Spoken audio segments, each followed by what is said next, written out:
I'm live now. Hello, hello. It's Wednesday, playing Stardew Valley with Lisa, Jeffrey, Nix as usual. Hope everyone's enjoyed the past week or so without me streaming.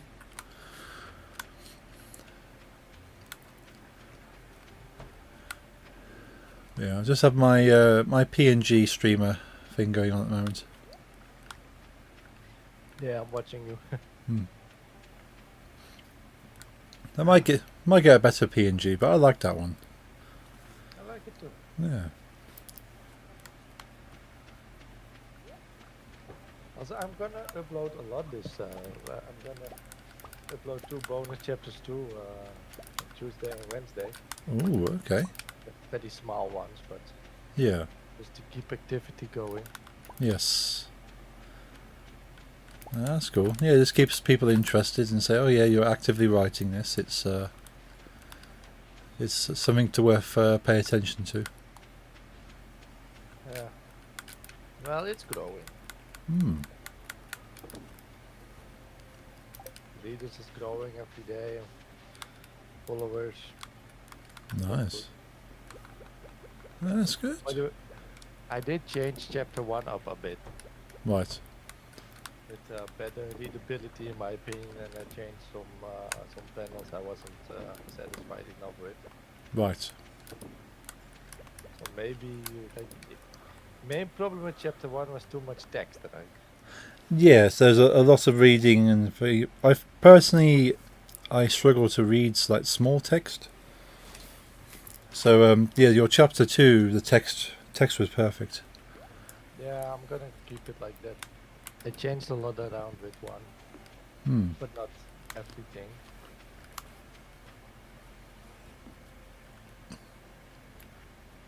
Okay. And I thought the drawings on chapter 2 were really good. Thank you. Better than 1? Yeah, I sort of, you had more kind of that's why especially I like the detail you put into the intestine scene with kind of like the surgery kind of thing. Oh. As a Yeah, it's funny to hear, like, it's just a couple of weeks and apparently I improved a bit already. Personally, you don't really see that. But No. Oh yeah, obviously chapter 1 was good, but then chapter 2 is even better. nice. Yeah. I'll be sending you things from chapter 3 this week. I didn't because you were busy anyway. Yeah, I definitely would not have read anything last week. But you still got to earn that Oh yes. mention. I need to work for that.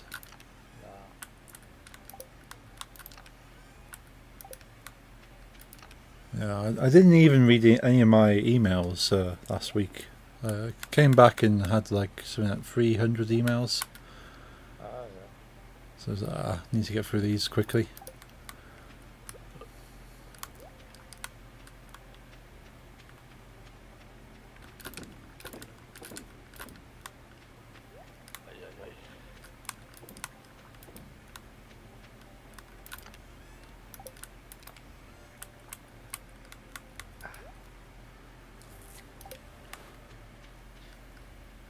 But even though busy, you did have fun?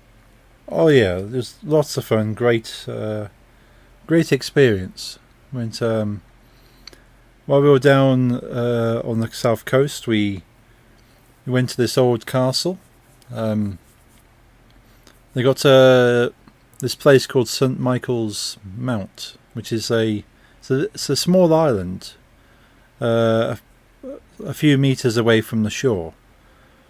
And to get to it, you can walk to this island when the tide is low. So then when the water has kind of subsided, you've got this stone pathway that leads from the mainland all the way to this island. And you can walk to this island. And when the sea comes back again, it hides the path. So we fantasy RPG. Yeah. And this this island is a big hill, like this big mound, and this castle's on top of this hill. So you have to climb up this very steep stone stairway to the top of this where this castle is, and then you get to walk around the castle and learn about like the military history and how it was used to kind of protect the coast from any invaders. That sounds awesome. Yeah, we enjoyed that. Spent a day there. Then obviously we had the wedding, and that was good. My brother got married in another small castle. So that was it's all that was left of this castle was just the tower.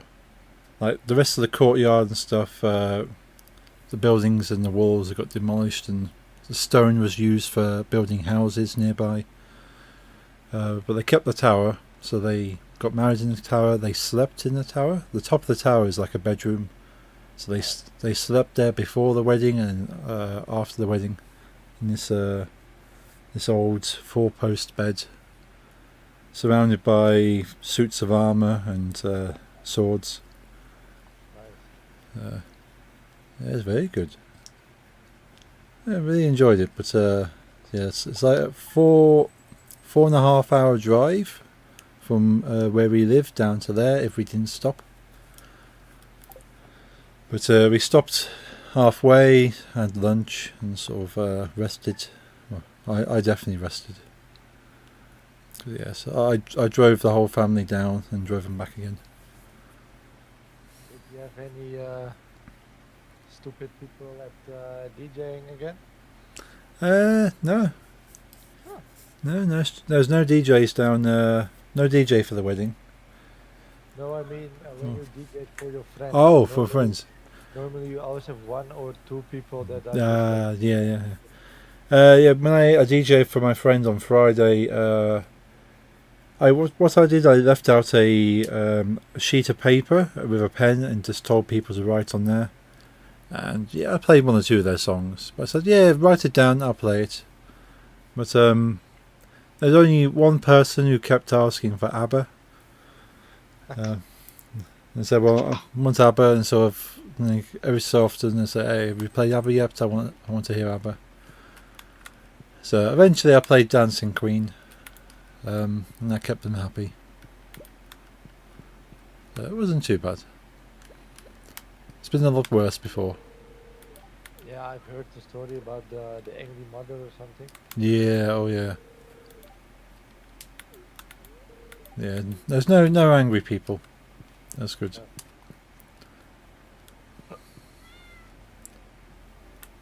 What kind of music does your friend like, by the way, then? Same as me. He likes heavy metal. He likes hardcore, drum and bass. So for Everything. bit of everything, and he actually DJ'd at his own wedding as well. I DJ for most of the night, and then for an hour he jumped on. He played like a type of drum and bass, sort of mostly it was a type of drum and bass called Neurofunk, which is kind of it's kind of like a mix of trance, hardcore, and drum and bass. A little bit different, kind of like sort of got more like sound effects and stuff, and phasers, and like really moulding the sound through different special effects. Yeah, I'll have to try that. Wait, 1 second. And you still there?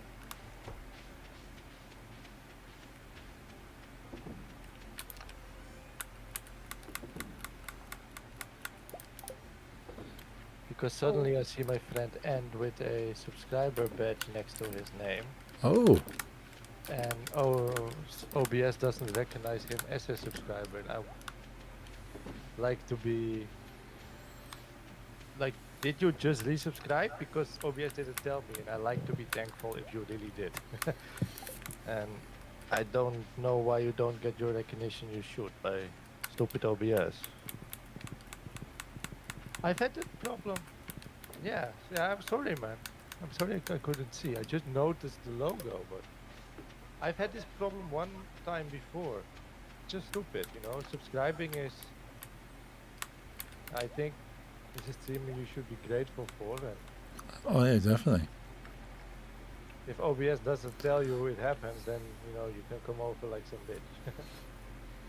Yeah. So the only one that doesn't pop up. No, but besides you don't doing it for the recognition, I kinda like the thing I made to tell me I get subscribers. I put some time into that, and fucking OBS doesn't work. Well, Oh, there you yeah. get a. Yeah. So, oh, you've got a dinosaur egg in the barn. Ooh, thank you. Oh, Let's come over. thank you.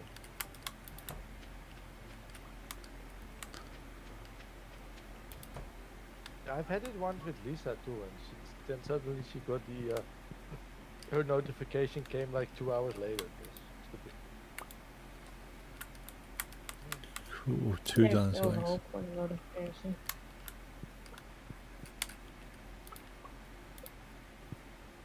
When are you gonna stream again?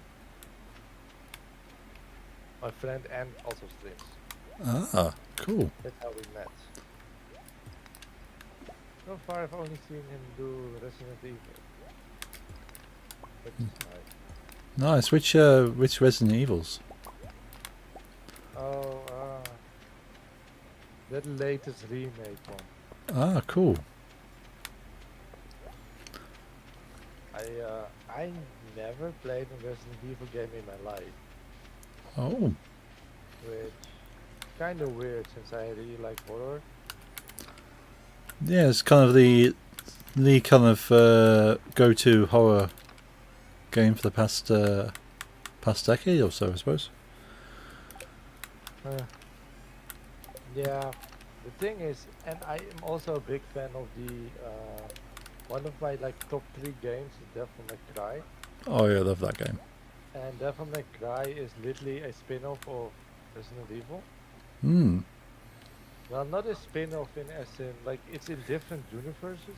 Yeah, but it But was. Yeah. it's little Devil May Cry exists because they were making a Resident Evil game that was so different that they were like, we can't like release this as Resident Evil. But Yeah. what we did make was a nice game, so we need a new name, Hmm. and that's what became Devil May Cry 1. So Yeah, that makes there's sense. definitely some similarities probably in feel and gameplay. And I should love Resident Evil, but for some reason I just even worse. I own most of them, honestly. I literally own most of them. I never tried a single one of them, Ah. and I don't know why. Yeah, I find the Resident Evil games to be quite long and a little tedious in places. So they kind of they're slow to get going. At some point.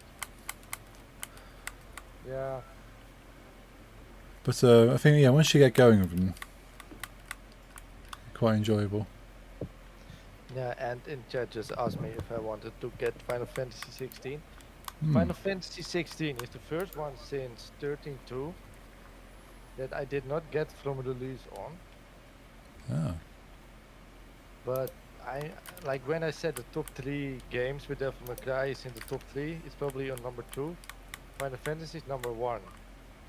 It's very weird for me to literally ignoring the fact a new major Final Fantasy installment was coming, and for some reason I just felt nothing.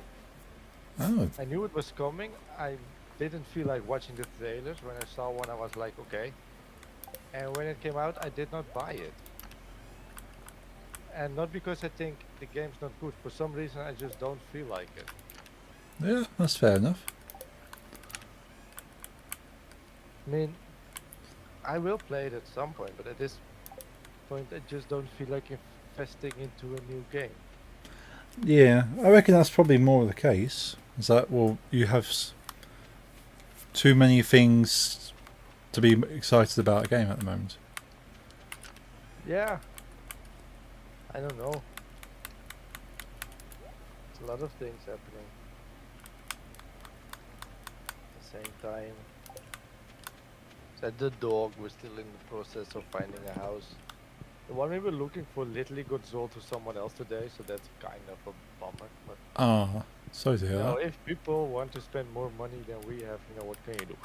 Yeah, good to the highest bidder. Yeah, I mean, you cannot like. Well, you decide what the house is worth for yourself. I want to spend this, you know, X amount of money. Yeah, And if there's someone that says no, I'll pay 100K above that, then I'm like, oh, it's yeah, yours. yeah. Only thing I'm a bit like meh about because we still have like other options for houses that are not like second options, just other options. No, they're not worse. They're definitely at the same level of excitement. But the main thing is, I found out literally like my parents do most of the dealing, of course, you know, Yeah, yeah. because it's mostly their money. And they didn't know it was already sold. Like we were literally dealing with these people and, you know, with their real estate agent and the people. Right. And I was talking to my friend Betty, who was mostly in chat, but today he has some internet problems Hmm. about the house. And while talking, was like, let's check out the house again. We're talking about it, you know. Yeah. And I see literally standing there sold, and I'm Ah. like what the hell? You Hmm. could have told us, you know. Yeah. Maybe we would have wanted to bid more or have this any debate about it or whatever. It's just like last week we were still like talking about buying and etc. And visiting, and then today I randomly look on the internet on like the house selling website, and it said yeah already sold. I'm like, Oh. I literally told my parents it's sold, and they were like, huh? It's a bit They not should have could have mentioned it, it's not no? professional. Let's say that Yeah. it's not. Yeah. That doesn't feel right. But with it's not like I don't really I'm not like sad because like the other option was probably better. Hmm. The only thing that got me excited about this one is it would have been available quite uh, fast, and the area is nice. The house itself has some. It's this is like the oldest house we were looking for, and it literally had some work to do, you know, Yeah. including that the fact it was very expensive for like energy bills Right. Okay. because it's an old house. So there would have Yeah. been a lot of investment into isolating, making things like more eco-friendly, you know. Yeah. Yeah. Yeah. And the other houses, especially since, well, in short, I don't know if like explained there. Yeah, we're going to look into the same area, and definitely. But like the main thing is like we wanted to like buy property and build our own house, right? Right. Yeah. And while searching in this certain area that's like very affordable and where we wanted to, we found this random house for sale that looked a lot like what our plan was to build anyway, but it was old-ish. Right. Yeah. From 96, so not very old, but still 1996 doesn't really have like the eco-friendly and isolation things we have in 2023, Yeah. which in the long run are cheaper to live, you know? Oh yeah. Oh definitely. And while looking there, we were like, okay, if we buy this house quite cheap, we have a similar house we wanted to build, but less work because, you know, when you build, everything got to, you know, start, you know, you got to get like flooring and, you know, paint the walls. Of course, that's normal, but the other house we looked at literally had flooring and walls we liked. Ah. So that saved, in a way, that saved money too. Hmm. Because flooring for the whole house is expensive, you know. Well, yeah. Yeah. Moving houses is expensive. And this house was kind of like semi-finished. Yeah. So, But, yeah, sorry? as I say, you've lost out on your potential opportunity to make a house you wanted. Well, no, because we were already in the process of like buying property and building it from the ground on. So then you literally make the house like you wanted. Right. Yeah. But the difference between the two is that would have been like like my father said, like it's gonna be the same price if we build it from the ground on or if we buy that particular one. The only difference is from the ground on you buy you spend everything at once. Yeah. If you buy that other particular house, you buy it for a lower price. Then just like try to bid low, and when you get it, then at some point you decide to change this, to get the how do you say solar panels to get like cheaper electricity. But you can Yeah. do that in time, Yeah. so you can spread the cost. That was the main thingy, and I like this house in particular was literally the backyard ended in like a small river. Oh, nice. I wanted to get like a boat there Yeah. and trying to for like we will definitely be looking for a property near water, Okay. but being able to find it bordering water, that's going to be difficult. Right. So that's the only thing about that sucks. I like the place, but in the end, I feel like it's better this way because we were literally looked. Our main plan was to build from the ground up. Hmm. So then you buy a house that's like almost 30 years old. So that's not completely your plan. And one of the reasons that now it got sold to someone else, that we were quite long into like negotiation with the owners, is that my father was like, okay, I want to buy it, but I want to have like a professional person looking at the house. Like we are just like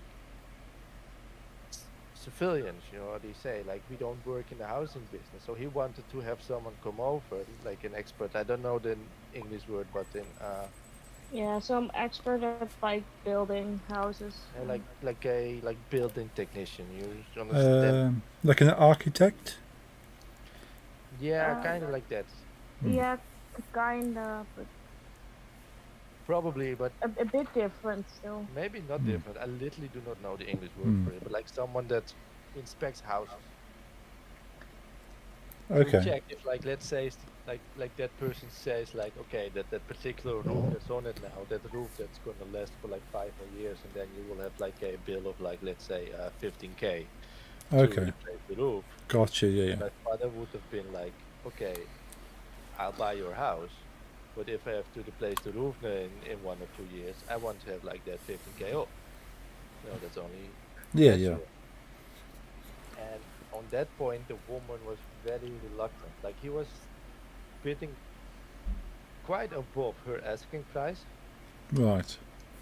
and but he said, "I want to give you like this money. It's a lot, but Hmm. I want to get like bring someone that can tell me what my cost will be after buy." And that Right. she did not agree with, and that honestly last week to all of us was home inspector and was kind of that flag. Yeah. She Yeah, didn't want people seeing what was underneath it all. and Jeffrey's dad told me like when looking at existing houses, everyone says like, okay, this happened a couple of years ago, and then this is what we did, and now it never happened again, etc., etc. But they just tell you the history of bad things that happened. Like, And this Hmm. woman said nothing ever happened, everything's fine in 30 years. That's kind of and weird. then she denied the home inspector or Yeah, and something. she was like, that's not needed, and I want it in my house. And I'm like, yeah, but we want to give you more than your asking price as long as we can have a look around with an expert. And that was problem. So in that Yeah. case, I'm like, okay, You're hiding something. yeah. Yeah. That makes sense. I mean, if you build the house yourself from the ground on, you literally know what's where. Yeah. That makes sense. But in a way, it was a bit of like, yeah, probably hiding something, man. But it was a little, and I feel like the first, like the fact that they sold without telling us, someone didn't even mention it was like, okay, here's your asking price. She Hmm. was like, sure, okay, I'm gonna. Yeah. Maybe you're asking too many questions for her to feel. Yeah, but honestly, we're talking about buying a house and property. You're allowed to ask questions. You're not buying a Yeah. pair of jeans. Oh yeah. No. Yeah, feels like she was hiding something because yeah, most houses need something working on, and it's usually better if it is. It's like okay, yeah, the roof had a problem, so we had someone come out and rebuild the roof. You go, okay, so the roof is newer than the house, so that's good. Honestly, once we sell this, which okay, this one failed this house, but we will move within a year definitely. This house we've lived here for almost 20 years. It Okay. will need some work, you know. Yeah. Nothing actual, and we had the painting some while ago, but let's say like the walls are cracked here and there, and there's like damage to some wood, you know. Yeah, that happens when you live somewhere for a while. Yeah. That's completely normal, but just be honest about it. But yeah, I kind of find it very weird that literally, what like by accident, while talking to my friend Weddy on Discord about the house, you know, this random son of the people that wanted to buy, I had to find out through the housing marketplace to tell my mother, yo, that house you're bidding on now is already sold. I didn't tell you. She was like, Mm, okay, weird. yeah, that is bad. It's probably better, sort of better that you didn't deal with her in the end, because you never know what problems there might have been. Yeah, definitely. My father doesn't even know yet. He's literally at this meeting for Right. like our current house is it's like this homeowner association, Oh yeah. and once a year they like have a meeting to decide how much to pay for communal gardeners and stuff. You know, Oh yeah. Yeah. my father says it's horrible. Yeah. I've never heard anything positive from these kind of meetings. No, we don't really like it. You know, people find it like I don't know how homeowner community like how it is like in other countries, but over here it literally means you pay taxes to the local government, but they don't cut your bushes in front of your house and fix your street light. Yeah. And the only fun thing about it is that we can all decide how fast we can go, and we can put our own speeding sign in our street. And I'm like, yeah, but I don't really care. Yeah. And in like the whole city, in like neighboring, like you can go 30 miles. I mean 30. Why am I talking miles? I'm not American. Hmm. 30 kilometers an hour, and Right. with hours you can go 50, and that's what we Oh. decided. I'm like, hoo hoo. Yeah. But he says those meetings are always discussions and people screaming full emotion about someone else gardening pots and stuff. It's just stupid. Yeah. It's more of an opportunity to complain about your neighbours. Yeah, basically. I mean, Usually, they try to convince everyone to use the same kind of toilet paper, that happened once. Really? Yeah, there was and literally once this lady.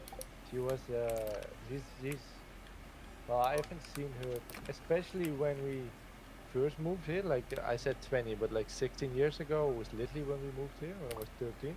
Right. And um, a lot of people took it fairly seriously. It was very stupid.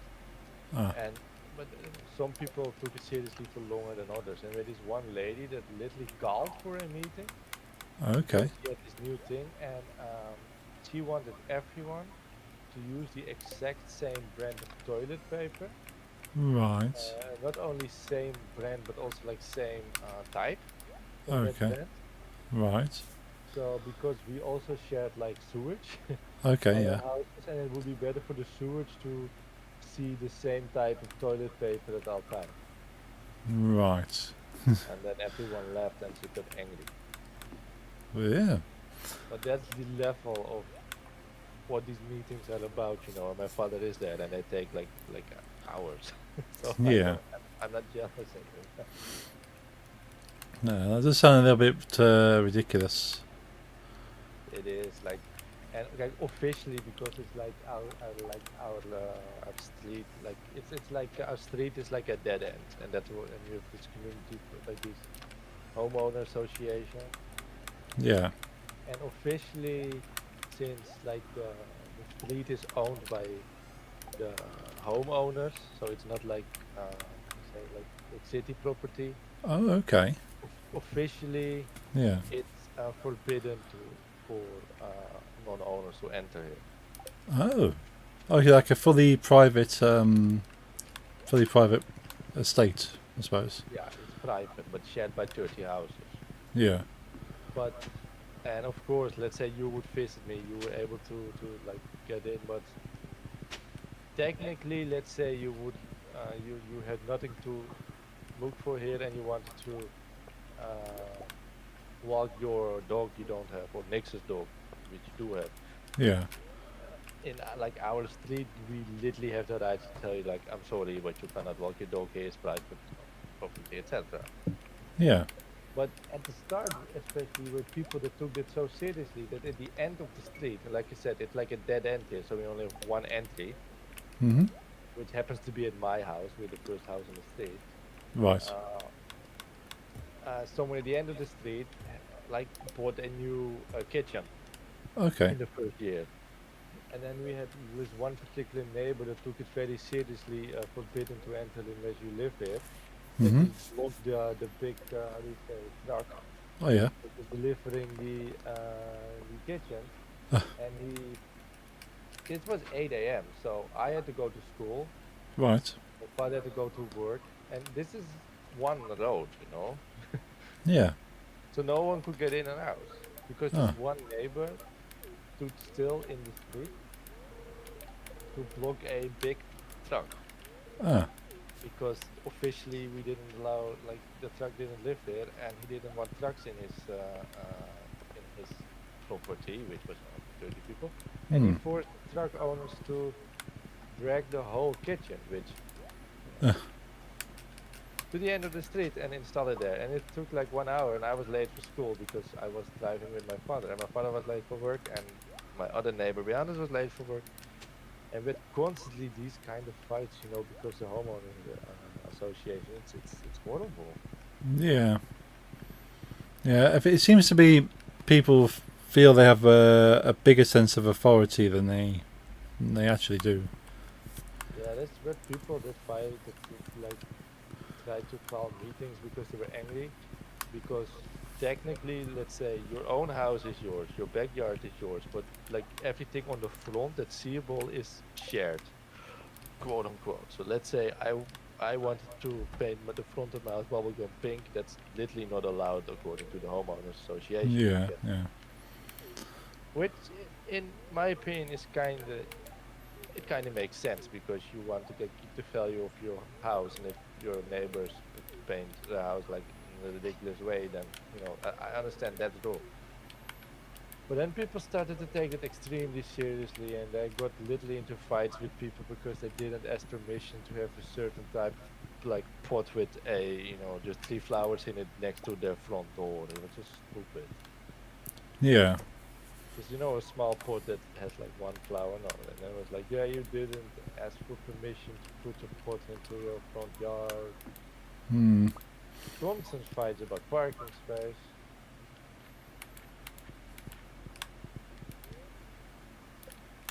And that's it. Yeah. Yeah. I've heard people in similar situations have the same kind of complaints. So, yeah, it's always arguing about how things look and sort of, oh yeah, you've done this and they did that and I did like this. It's so not needed. No. And so it seems to be sort of people feel they have more authority than they actually do, and they can dictate what other people can do. But then everyone has equal rights. Yeah. Kun jij appels fixen? Really? Apples. Oh yeah, good one. It's just stupid. But now we gotta live here for a little bit long, because if we would have gotten that one house, I would probably have moved within 2 weeks Right. because the lady herself, she's an elderly lady, Okay. and her husband died some time ago. Right. And like a family, it's it's just a normal family house, but like a 70-year-old lady alone doesn't need more than one bedroom. Of course. Yeah. So she moved to an apartment, and she had to sell, and she already has the apartment, and she like she would move into the apartment she already bought in July, and so the house would is even if she would have sold it, which she did literally today, Right. Yeah. um, she would have left the beginning of July, and the plan of my parents was to put me and Lisa inside the house there already, Gotcha. with the animals, so it would be easier to sell this one without Ozzy trying to escape and try to come and Right. dogs and strangers are getting in. Yeah. Yeah. So we would move first with our stuff, and then my parents would stay here and hire a real estate agent to sell this one, Yeah. and then they would follow us. Uh, I would have moved within 2 weeks, and I was kind of excited about that. Only the fact that I would leave, but it doesn't happen, and that's okay. Hmm. But now I can't tell when I will. It will be somewhere between now and a year. Right. That's for sure. Not longer than a year. We're not gonna stay here. Getting too busy. Yeah. Sorry to hear you can't be moving just yet, but hopefully soon. But in the end, like I said, if there were a lot of question marks about everything about that house. Also, another big question mark about that particular street. Like it's a very small neighborhood there, Right. and let's say there's 8 houses in that particular street near that river, right? Okay. Yep. 4 were on sale, Oh. Yeah. Yeah. Yeah. and my father was like, "Why? Yeah. Like, why does everyone want to get the hell out of here? Like, because Like the house we wanted, the woman had a legit story. Like she wanted to move out because she is it was old old. and she's alone. Also, that can something be you just say because everyone wanted to get out, and it wasn't like I said, it was a nice area. The street ended on a river. Behind the river was only like farmers, so you didn't see houses, just farms. Okay. Yeah. So. Quite close was a forest, but and suddenly everyone wants to leave. So we're like, maybe we don't know that there's gonna be like a big factory or whatever, or a Right. giant Walmart like thing Yeah. where the farms used to be, or they're gonna drain the river, or Yeah. There's something that people don't like. And they're getting away. But yeah, that seems very Yeah, strange that so many people selling. It's yeah. suspicious. 4 out of 7. Hmm. That technically, of course, it can be a coincidence, but True. True. Yeah. most of the time it isn't.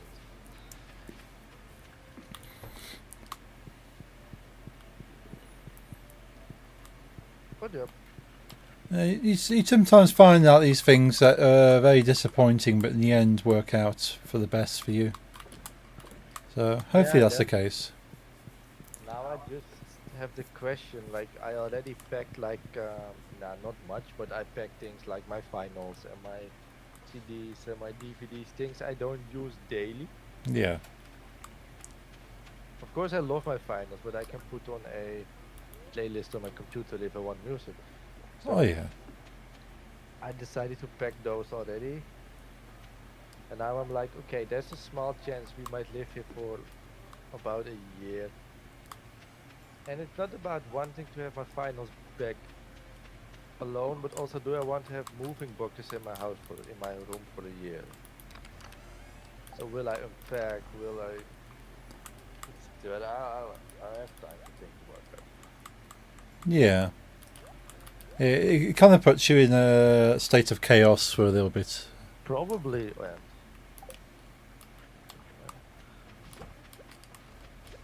yeah, we'll see. I lived in a house completely filled with moving boxes for more than a year, and all I can say is not fun. No. Like when we bought this house, we bought it like 17 years ago. Right. But it was my father. He works in like the economic. He works not in finance but in the commercial area. Like he works for the company that does the we say market research and the commercials for brands like Microsoft and Samsung. Oh, And okay, yeah. a lot of secret brands, by the way. Yeah, yeah. They pay a lot of for market research because they're not allowed to do commercials and advertising anymore. So they pay a lot to how do we get the kids to smoke, you know? Right, yeah, yeah. Also Shell. Ah, okay. Greenpeace once tried to get into my father's office because they were angry. Hmm. They worked for Shell, Yeah. which I understand. Oh, yeah. They hired guards and such, but that didn't come. But like since he knows a lot about the thank you about the world market and stuff, he knew the recession was coming in 2007 and 8. Right. And we were in the process of buying this house, and it was like, and this was, how do you say, new house, so it was being built, Oh, yes, while yeah. when we bought it. And he knew if he waited till this house was done, he would not be able to sell the house he was living in at that point, Gotcha, yeah. because he knew the recession was coming within a year, which did. Hmm. So he decided to sell his house as quickly as possible, and Okay. we rented the house for the year. But when Ah. you rent a house for the year, you're not gonna unpack, No. But after like a couple of months, you get kind of fed up with living literally in some kind of maze of boxes and not having your stuff. Yeah, I bet that's, yeah, I can imagine that'd be quite hard. Yeah, all those things. You just literally unpack your TV because, and your pants because you need to eat and some entertainment's nice. Hmm. You unpack your clothes and that's basically it. Yeah.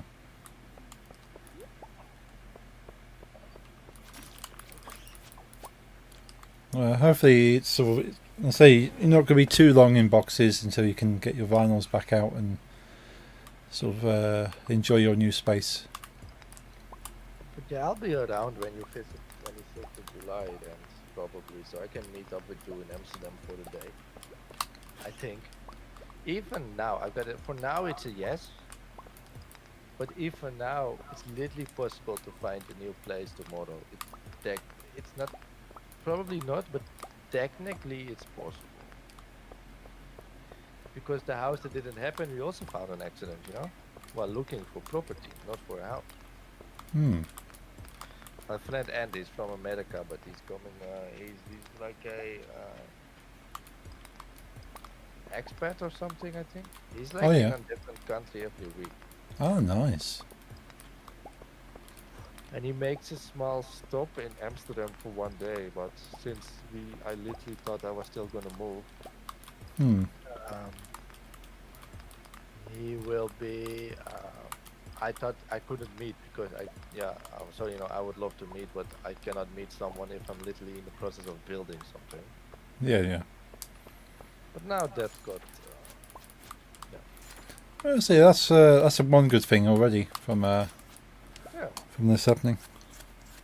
But he won't be staying long. He's literally in Amsterdam for a couple of hours. So Ah, yeah, within, yeah, like a layover before flying on. yeah, I went to my friend Betty for like 4 days. 2 weeks Oh, ago. They only knew each other for like 2 or 3 weeks. No, not weeks. I honestly don't know how long we know each other, but like, and I met far after I started coming back to Twitch with him. right. And he already met with one of my friends. I don't know. Nice. 2 months. After 2 months he met, but Oh, that's cool. that's cool. That's cool. Like, I've never been further in Germany, literally not. You've seen the world quite a lot too, you've been around to America and stuff. Yeah, I've been fortunate to sort of go to the west coast of America, to the east coast. Not revisited the middle much yet. And yeah, I've done Amsterdam quite a number of times now. Almere. Yeah, I mean, yeah, first time going to anywhere in the Netherlands other than Amsterdam. Yeah, you went to Haarlem. Oh yeah, Haarlem, yeah. Haarlem and Almere. Well, like I said, next time. Nah, maybe not next time, but definitely, if in the future you will visit me, you will not be going to Almere. I will not stay here. Yeah. It's not a bad city. I grew up here, but Yeah, for what I saw, it seemed nice. It seemed okay, but a lot of places can be nice, but not really what you want. yeah, the main problem is that Almere was built to get people living in Amsterdam a cheaper place to live while still being able to work in Amsterdam. Yeah. Because Amsterdam, just like London, probably is very expensive. Oh yeah, you kind of you work there, but you live just outside. No, but like you've noticed, by train it was 60 minutes, 80 minutes. Uh, yeah, it wasn't bad at all. You forgot what time was, so I probably shouldn't even ask. Yeah. Yeah, all time sort of changed at that point. You were less than sober. Yeah, definitely not sober. I say, time went out the window. We're glad we got there in the end. Almere was built about 50 years ago, maybe even 60, for that particular reason. But what happened 60 years ago, it became just as expensive as Amsterdam. And that's why you want to leave. It's quite simple. It's getting too expensive. Yeah. And the thing is, Amsterdam has a lot for the price of the living there. So it's expensive, but you have everything around you. Yeah, but no, it's getting ridiculous. I'm not joking when there's like there's 2-bedroom apartments in the center of Amsterdam for 900,000 euros. Ooh, wow. We could have been really rich, by the way, if my grandfather fought in our colonial war in the 40s. Right, yeah. In Indonesia. When he was 18, he was, they say team split. Drafted, Oh yeah. Drafted into the. He was 18 or 19. He was told to get on this boat. Right. He made a small stop in London before they went on, where he beat up a cop. Ah, nice. And he stole his bat. Cool. He still have that. Nice. And then he went to Indonesia to fight people because his government told him to. Yeah. And when he came back, he got 3 things from the government. A bicycle, Right. a medal, and the option to buy a house, a family home in the center of Amsterdam for 2,000 gulden, which was our money back at the time, which translates to about 1,000 euros now. Right. Oh wow. 1,000 euros, he would have owned not even an apartment, a family-sized home in the center of Amsterdam. Wow. In fact, the guy in his early 20s, he literally didn't have that money. Yeah. He just didn't. No. He could not buy. He just couldn't pay 1,000 euros because this is the 40s. People would make like 300 euros a month. Yeah. Or less.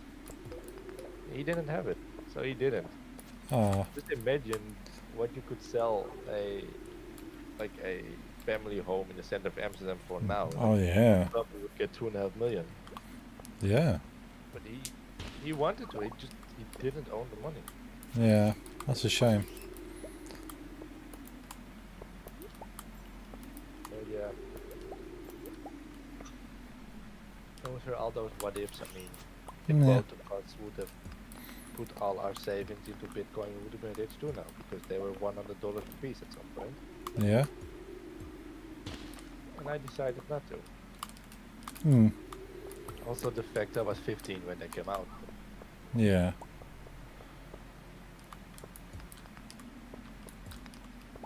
Our parents could have bought stocks in Apple or Microsoft. They're old enough, Well, yeah. and they didn't. So, Oh, what yeah. if I'm not something to be said about? No, you can spend spend a long time thinking of the what ifs. Just imagine owning stocks in both Apple and Microsoft. You know, Well, yeah. We have Apple, Microsoft, Amazon. Amazon, yeah, McDonald's, but maybe our parents aren't old enough for McDonald's. No, McDonald's been going for a long time. A long time, yeah. My mother saw a movie, like it was a movie, not a documentary, but it was like about the story about McDonald's. It was kind of sad how these two brothers, the McDonald's brothers, were like the owners of the original restaurant, and then this smart businessman came to help them make it a chain. Yeah. And they had a verbal agreement to get about the amount of money they would get every, time like every store sold something. But it was a verbal agreement. Hmm. Businessmen just didn't keep his word, and they died poor. Yeah. It just screwed him over. And besides dying poor, that one, and they also were not allowed to have a restaurant anymore with their own name. Oh yeah, so they lost the name as well. Yeah. Which is sad. Yeah.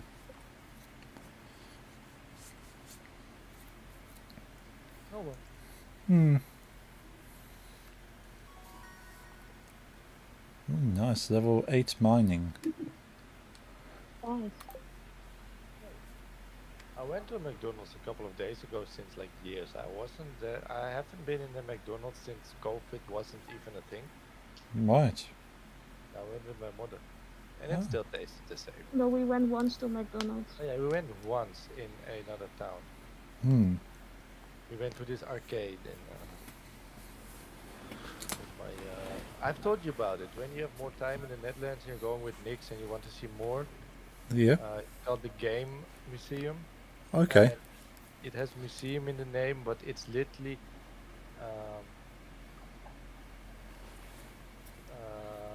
A huge arcade.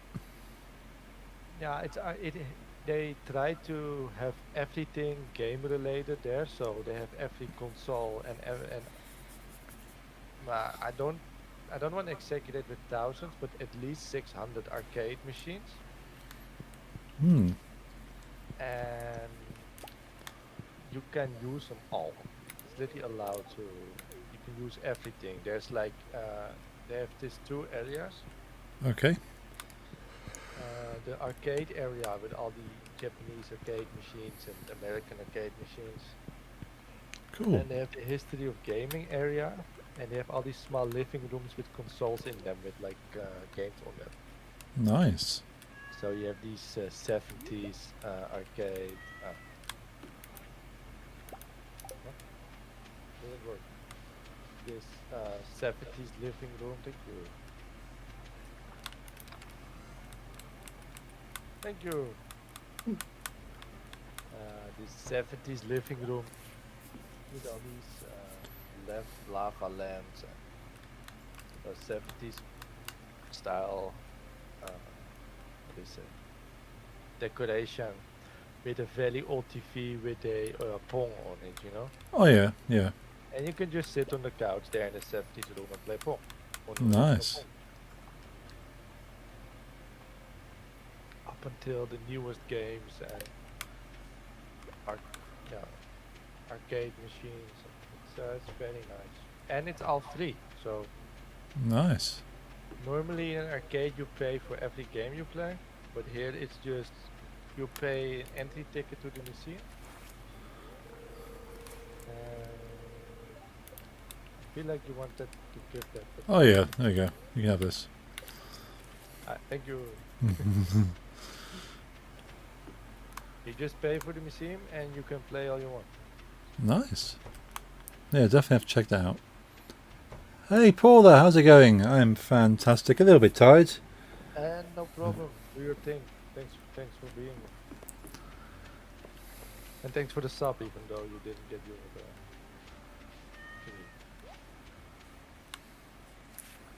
Yeah, it's good to see you, Paula. I hope you're doing well. Had a week off last week, but we're back now.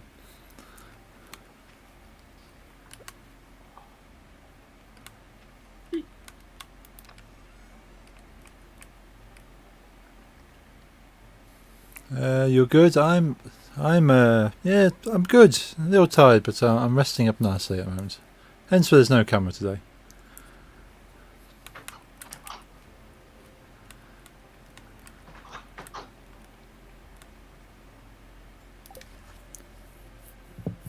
Yeah, hopefully by Friday I should have all the energy in the world to DJ. I'll be downstairs for a little bit. I'll be back in a minute. Okay.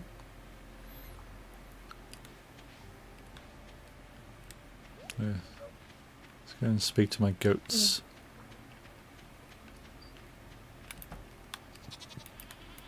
Oh, the goats are not happy. Oh, they have no food. That's why.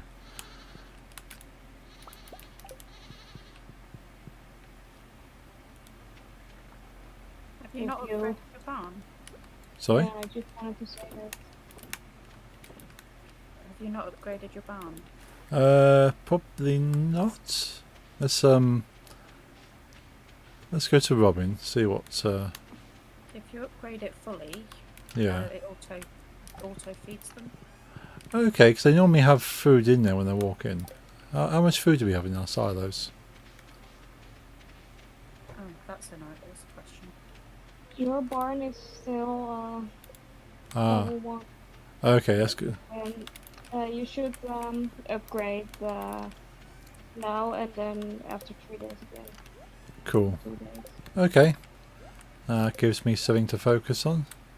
Yeah, that's going to cost you... For this one, it's going to cost you 450 wood, 200 stone, and 12,000 gold. Okay, we can do that, I think. In case you need wood, I have a lot. Okay, might be the wood I need. Definitely have the stone, if I can find it. Yeah, I have 2 pairs of 900 something wood, so Nice, okay. take whatever you need. Thank you. It's in my light pink chest near my horse thingy. This one. Oh, this one here, thank you. Oh, yes.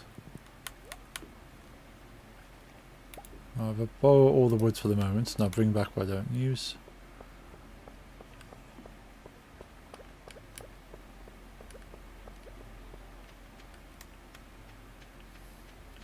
Hey Paula, it's fun to watch this. Oh, thank you. Glad to hear.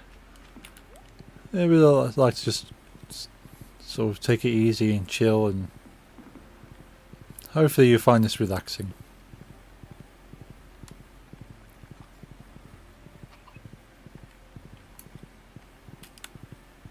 I'm just gonna take one.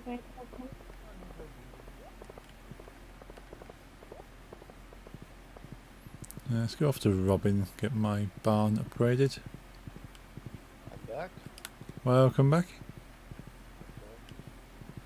My father came home, so I wanted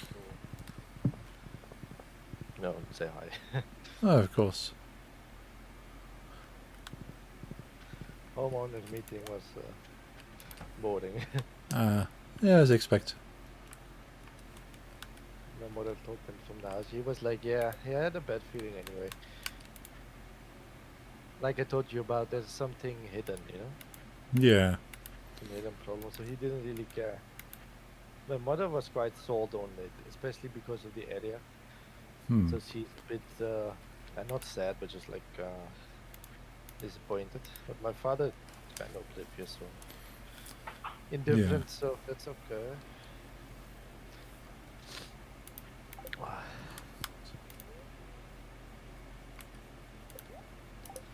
But yeah, when you're here, go to Soetermeer. You will not remember that probably.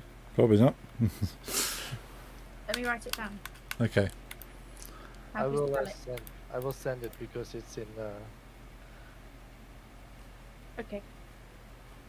It's of course in Dutch. Of course. You need to get the bigger barn. Cool, there it is. Het was Soetermeer, toch? Yeah. Oh, and the last part is the city where it's in. Cool. And yeah, I think you will both like it there. Awesome. When we went, it was for like 15, so not 50, but 15 euros for every 2.5 hours, I remember. Okay. And 2.5 hours is for 2 hours, and I went with the double. Gotcha. We went for 4 hours. And honestly, I think I've done everything at least twice. Okay, nice. 2 hours should be enough, but it's fun anyway. Yeah, I think after 2 hours we probably want to move on to something else. Yeah. Well, it is quite big, honestly. Yeah. And they've got a lot of weird things too, like really old things from. What I found fun is how that you see how in the 90s they want, like now they've got like immersive games and VR stuff and everything. But 30 years ago, people wanted to have that too, but they weren't able to. And they had a lot of fun, like big arcade machines that, like where you will hold this rifle, like a sniper rifle, and Gotcha. the screen in front of you has a screen, of course, but Yeah. the scope is literally a small screen because they were not able to like make the like the screen and the rifle, interacts yet, like that you can do now with Right. VR and all that stuff. So they decided, how do we do this? We just put a screen on the sniper rifle too. Okay. It's the same screen, and all those kind of small things. I found it very funny, Oh, cool. very interesting. Yeah, I'll definitely find that interesting. I like that kind of sort of look at technology and seeing how it progressed. And like in Japan, arcade is still very popular. So the newest things they also still bring out an arcade, and to see like they also have the modern Japanese arcade stuff. And it's very interesting. Ah.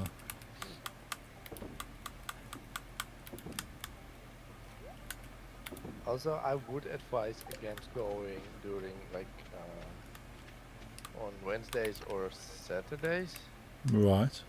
because it's also a very popular children's birthday party spot. Gotcha. Okay. And at least, I don't know if it's like a universal thing, but in the Netherlands, Wednesday is the day that children have more than half of the day off from school. Oh, okay. So it's mostly when literally a nationwide thing. So that's when most parents like organize events with their children. Right. It's always like this here. If you want to go to the movies and have like a fun adult time with, okay, that may sound weird, but Yeah. adult as in I don't think it will be at the movie. Yeah. no, but like you just want to have a quiet time in the movie theater without screaming children. You just want to Yeah. see Star Wars.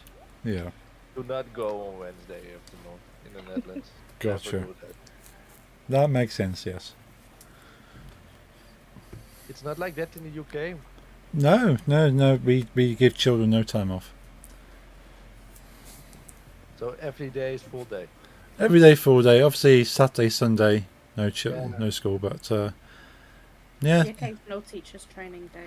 Oh yeah, the teachers are training. They train during the week, so the children have like the day off. But this is like once every few months. Yeah, it's like 5 a year or something stupid. Yeah. It's nothing huge. Yeah, we have those too. Like for us, like school normally, not college of course and stuff, but like school, elementary school, etc. is like uh, to 3 p.m. Mm-hmm. and Wednesday it's till 12. Right. Hmm. And Yeah. every Wednesday afternoon, everything is filled with children. You want to go have some, do your groceries or somewhere, go to the city to buy clothes. Do not do it on a Wednesday afternoon because screaming children on every floor. Ah, well, that's good to know. Yeah, I think is it 3 o'clock is typically the time that schools go to in the UK. I think 3:20ish. 3:20. Yeah. I completed one of those bug quest things in the Oh, mines, so I got an insect head sword. nice. Well, Nix has a son, of course, so she knows. Hmm. Yeah. Yeah. Yeah, it's usually about 3:20. Primary schools usually let off a little bit earlier, so about 3:15. Secondary schools are usually about 3:20, but it did change during COVID. So, and I know some schools just haven't gone back to the timings. Oh, okay. So it changed so that they could stagger the entrances of kids into school. Right, so they're not all piling at the same time. Yeah, and some schools have kept it, but a lot of the schools have just reverted back now because it's easier just to have all the kids in at the same time Yeah, true. and leave at the same time, and it means that the teachers aren't working even longer. Yeah. We've got summer holidays coming up, so Hmm. Did your son have to go to like digital things during COVID? no, he was actually too young for that during COVID. Okay. He was in nursery at that point, so he just had Yeah. family around him, basically. I suppose he probably won't even remember much of that by the time he's old. He might remember a bit of it, I suppose. Yeah, he just constantly remembers the fact that he had to wash his hands all the time and is still very, very on it about making sure his hands are clean. It's not a bad thing. No. Hmm. But it can be a bad thing. Yeah, I suppose he It comes. becomes a thing that it has to be done no matter what he Yeah. touches. And he was sort of like that before, so it's slightly... Yeah. Hmm. Like Yeah. I have neighbors that their daughter literally became the age to go to school when we were in lockdown. Ah. So her first elementary school year was through a webcam, and I've heard that can be very difficult for them to like start like that and then like adjust to doing like that, you know? Hmm. Yeah. Yeah, it would be, because that's all they've known about school. Mm-hmm. School is through a computer, and then they have to go and socialise with other children for a start, which is difficult as it is. It was difficult for adults to start socialising again, let alone kids. Yeah. And sit in a stuffy classroom with a bunch of kids all day and not get the chance to be in a comfortable surroundings that they know. Whereas when a kid's first year is in school, the first year is the year where they don't really do a lot. They teach them little bits, but they don't do a lot, so that it's not too much of a shock to them when they move up and start learning more. Yeah, makes sense. Yeah, if I remember my first year of elementary school was a little bit of reading, especially like fantasy stories, you know, Hmm. and a little bit of counting to 100 and a bit of plus minus, but mostly play and socializing, you know. Yeah. That's my first year. I suppose that's the important thing for the first year. it's probably different now. Honestly, the last time I went to elementary school, I wasn't even a 10 in the year yet. You know, Hmm. I went to, yeah, we just got everything after elementary school, high school. So you go to high school from 13 years old Okay. here, Yeah. Yeah. and yeah, that was 2007 for me. So Ah. Yeah. I think it's about. Yeah, I think about 13 you go to high school in the UK. Was it 11? Was it 11? For secondary school, Yeah, 10 to 11. 10 to 11. That sort of, yeah. I think, yeah, because obviously the ages overlap, so it's, yeah, 10 to 11, I believe, Yeah. that you go to secondary school. It was a few years ago that I did that. Yeah. I just can't believe that my little man is moving up into year 2 this year. Oh. Like, next year he's going to be sitting his first set of stats, or SATs. Oh, wow. Yeah. Like, it's mental. like over here, we have this one thing that's for the year. That's called, literally translated, toddler's playground, Okay. and that's basically to start children getting used to school. Right.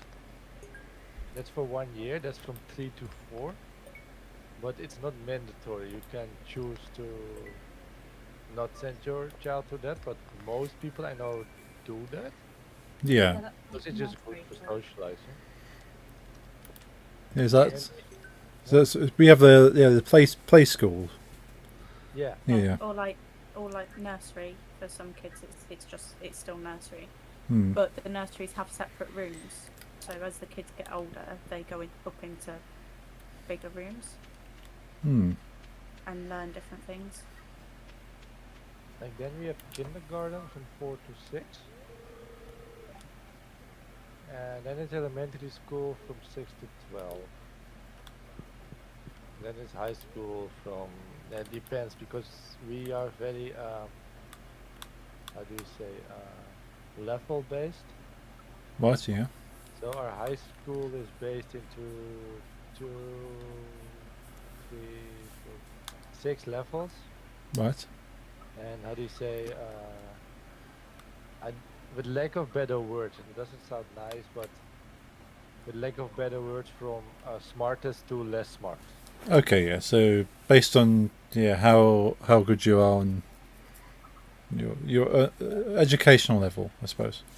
Yeah, and they the elementary school teachers decide that. Right. And let's, for example, the highest one is called advanced scientific education, Okay. or voortgezet wetenschappelijk onderwijs. And then it is like lower, lower, lower until you come to something called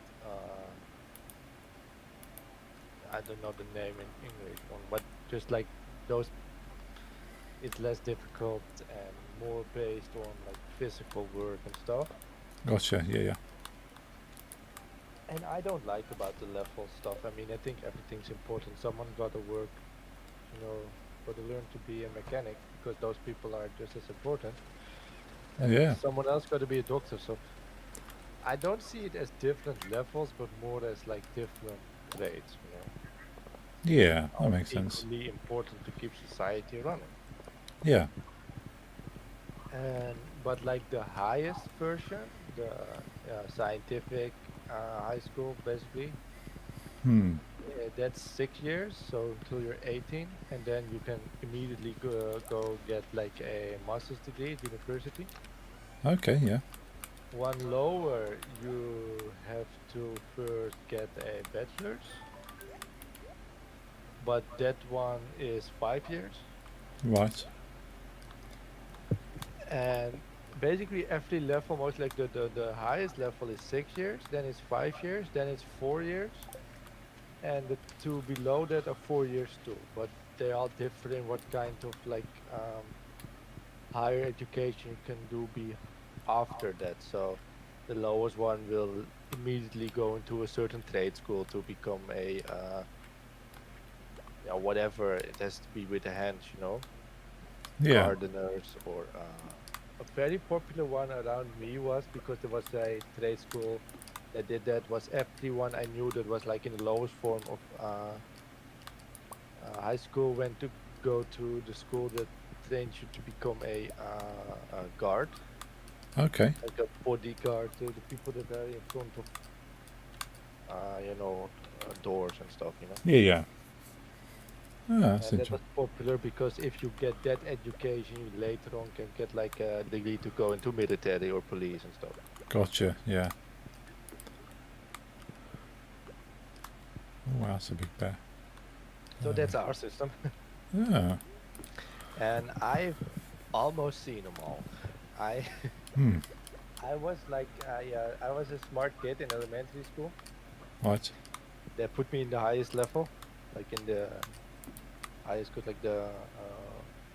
like the advanced scientific education. Yep. Within 2 years, I completely fucked up, Ah.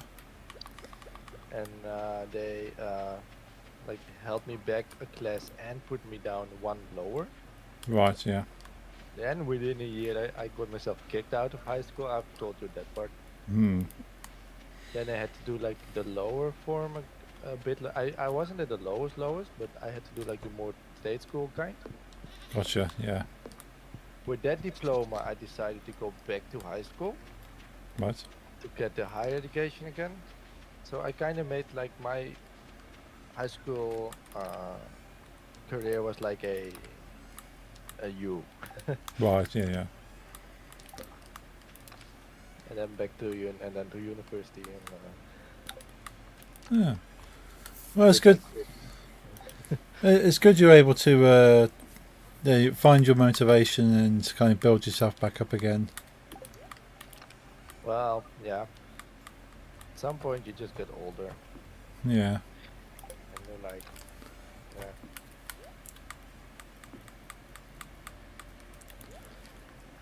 And I first went to like university with like a psychologist degree, but I quit that to take it to go to art college, art university, whatever. Right. Well, if you end up doing what you really want to do in life eventually. Honestly, the psychologist thing, it was, I went in because the topics interested me, but when you work in the area, I simply put, I got very depressed Right. Yeah. because of like with internships and stuff, you had to work with people that were in big depressions and problems, and Yeah. I couldn't handle that. I just got very sad. So it wasn't for me. Yeah. I do know of people that work as like psychologists, and those that help people with mental health issues end up having to have help themselves to kind of counteract all the experience they've had with their patients. Yeah. And I just couldn't. So after 1 year, I decided like this is just breaking me. So I'm dropping out. Hmm. And fun thing is, I was always like into art, but for some reason, like my father was a quite strict man. Right. Yeah. Not extremely, but he was very serious about, you know, behave yourself and get a good education and normal, you know, try school. So he was not a happy man about me being kicked out of high school. No. And for some reason, I was always this very serious guy that would never want me to go into art. Right. I was very wrong with that. He just wanted me to get a good education and do what he thinks I can do best. And so I was like debating between two things: economics, like get like an economics master, or psychology. and art wasn't even up for discussion. And when I picked psychology instead of economics. And when I got depressed, he was the person that said to me, Hmm. just how do you say, quit this, Yeah. go to try to enlist in art school. And I was like, okay, Ah. let's do that. Yeah. Well, that's cool. Yeah, nearly art section maybe. Hmm. Still busy studying. I changed like subject 2 times. Yeah. It's okay. Now I'm into the comic part. That's good. And you're finally doing the comic that you've always wanted to do as well. 10 years, yeah. Yeah. 10 years ago I wanted to, and I was not able to. I did not Hmm. have the skill. And I'm not saying I'm a very skilled person now, but at least I know tricks Yeah. that I learned from the comic course at the university that we got. And I'm not even joking when I say the guy said one thing. He said one thing how to do it, and I was like, that will solve all my problems. Yeah. And since then, it just worked. Hmm. So sometimes you just need that. Yeah, you just need that one solution that you've been sticking on for so long. Yeah. And everything falls into place.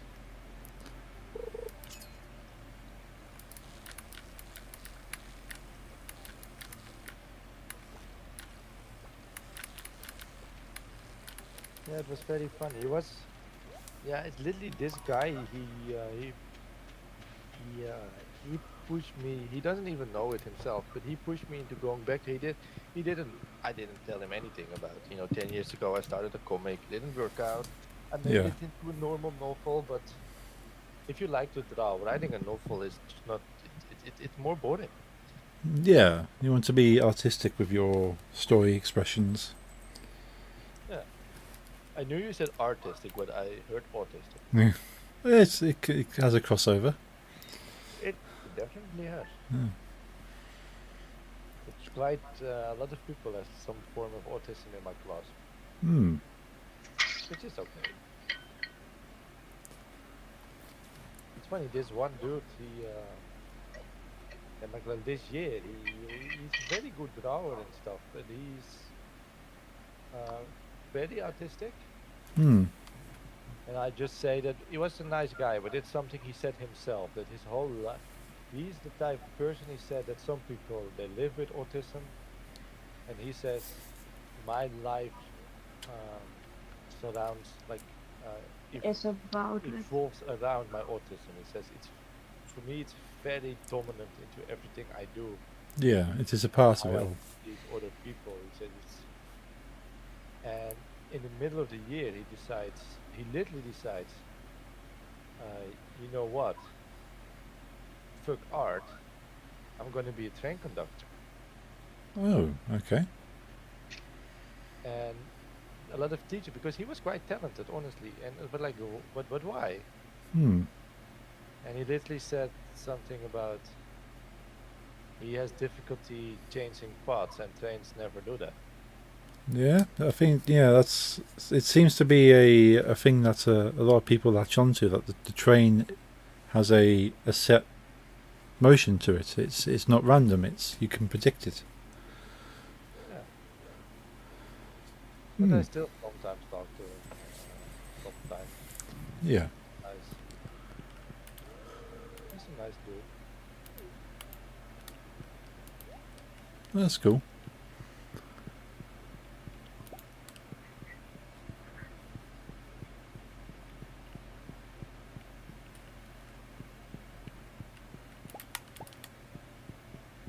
Yeah, like So it's my Stardew birthday, nice.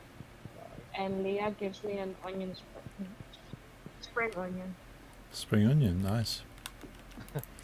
My wife got me a expensive jewel.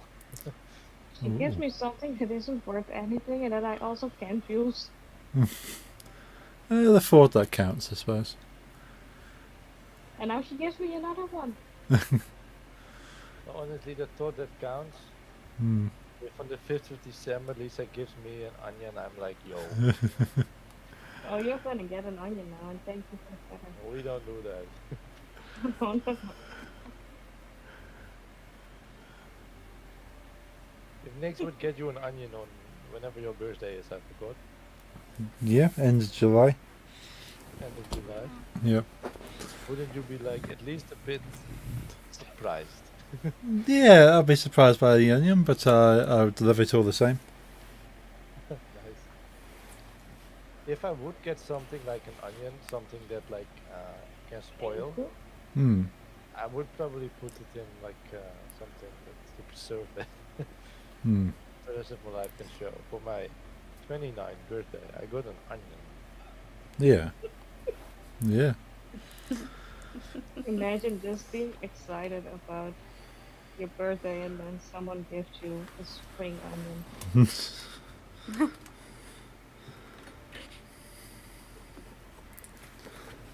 I would never celebrate my birthday again. I would never tell people when my birthday is. Yeah, they can start buying you spring onions. You go, yes. We won't be celebrating that anymore. I will also break contact with the people who give me a spring onion. I'm Yes. trying to think, did I ever get a birthday gift I did not like? Hmm. I feel like I didn't, but I did once get. Well, it's not the fact that I didn't like the gift, I didn't really like it. It's a bit of a weird story, Hmm. but there's one friend of mine, he gifted me a PlayStation Portable, Okay. and then immediately he asked if he could borrow it, Right. and then he lost it. Oh, Nick? Huh? Nick? Yeah, he literally gave me this PlayStation Portable, and then he borrowed it like before I really. Only thing I did with the damn thing is put in my credit card info to buy games. right. This was, by the way, far. This was not like when it came out. They were quite cheap back then because it was far after PS4 was already out. But I never owned one. Hmm. It was like you need a PlayStation Portable. One of the only consoles you never owned. He Right. got me one. I literally put in my credit card number and bought some games. Then he asked, "Can I borrow it for the weekend?" I was like, "Okay, sure." And he Hmm. lost it at the skate park, and I was like, "Yes, but now someone found it and has my credit card info." Yeah. Was not happy about that. So I No. literally had that all changed, and it was a lot of work. So Hmm. in a way, that's the worst birthday gift I ever got. Yeah, I can understand that one. But the thought was nice. I had a PlayStation Portable for a while. Yeah. For a couple of hours. Nah, at least 3 days. But then he was like, can I borrow? And I wanted like for the weekend, and I was like, sure. I should have not done that. Yeah, I've regretted lending people things before and go, yeah, I'll lend them this thing and they'll be okay. And either they break it or never bring it back and go, I shouldn't have done that. I'm constantly regretting lending my sisters things because I never get them back. Yeah. So I pay them back in stealing their clothes. Yeah. You steal their things instead. Well, considering the things that I lend them cost more than the dresses I steal, Yeah. and I never get them back, Hmm. or I never get the value of the item back either. No. I lent my sister my baby, my newborn baby car seat. She put it in her shed, let it go mouldy, and then offered me £10 for it. It was a 70 quid car seat. Hmm. I'm like, no. You can even pick it up second hand for that kind of price. No. That sucks. Hmm. She's a sister you don't tend to speak to very often though. Yeah, she's the one I've got no contact with, basically. Yeah. So, Well, if you got no contacts, you can also not borrow things. Hmm. Yeah. No, my mother has a sister like that too. That since she was a child, would borrow things and then either lose them or give them to friends, like like then my my mother has two sisters, and one of them is a bit like fucked up like that. And like as a child, she would, let's say, could get panicky because one of the friends had their birthday and was, let's say, a Michael Jackson fan. And then Right. she would just go to the finals of one of her two sisters and get some Michael Jackson finals and give them to her friend. And Oh wow. then, The yeah, worst part was that she would actually say that it was hers and not like one of her yeah, she sisters. would just claim, no, it was mine. Ah. But she did this too far into her adult life. Um, yeah, Hmm. and by the way, I can literally say this because I know my family is not even listening to my streams, and Hmm. Twitch disabled my thoughts Oh. because I listen too much music. So I don't care if I can never find it. But Hmm. she's done this the way up into adult life, just borrowing things, quote unquote, you know. Yeah. And the last thing she borrowed, as we know, was my grandmother's savings. Right. Like my grandmother got a how do you say, seizure. You know when your there's like a vein that dies in the brain, Oh yeah. Yeah. Yeah. Yeah. Seizure. Yeah. and she was in the hospital for a long while. Right. And Yeah. my grandmother decided to, for some reason, maybe because she's old, to have her savings all in a cash, Right. Ah. Yeah. Yeah. thousands of euros. Oh wow. And the house was empty because grandma was in hospital. Hmm. And one of them decided to borrow that money. Ah. Yeah. And it was all spent within a week. Oh. Wow. Yeah. And fun fact, like some time ago, I've told you about my cousin dying, right? Yeah. Oh yes. Together with my grandmother in the same week. Hmm. That's this grandmother, so that happened like a year later, and we were all like in the vibe of like, this is hard times. We're not gonna. This happened. We're not gonna get the money back. This happened. Let's just live as a family. Yeah. So we literally forgave her, Yeah. and then she got angry Thank you, Paula. Just need to go and because get the of I materials for don't that know. one. I can't really explain what she said, but she was angry about the fact that It's a fair we gift, though. thought she had took it instead of just borrowing or something, and that we thought she was a thief, and then she broke off contact with the rest of the family like 2 years ago. Well, I was already forget. It was not needed. No one spoke about it anymore. Let's get the. Right. Need I have a 3. colorful family. Right. That's I just don't need to know get the if that's materials. an English saying, but in Dutch, if you have a weird thing, you say it's colorful. Yeah. Yeah. Yeah. That makes sense.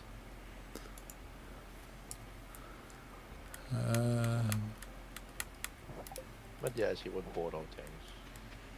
Hmm. Like when I was still in contact with her, one of her stepsons started to play guitar, and she asked if she could borrow my amplifier. I was like, "Yeah, we're not gonna do that. Nah. I know how you borrow things." Yeah. The only thing is they end up making things harder for themselves because no one trusts them anymore.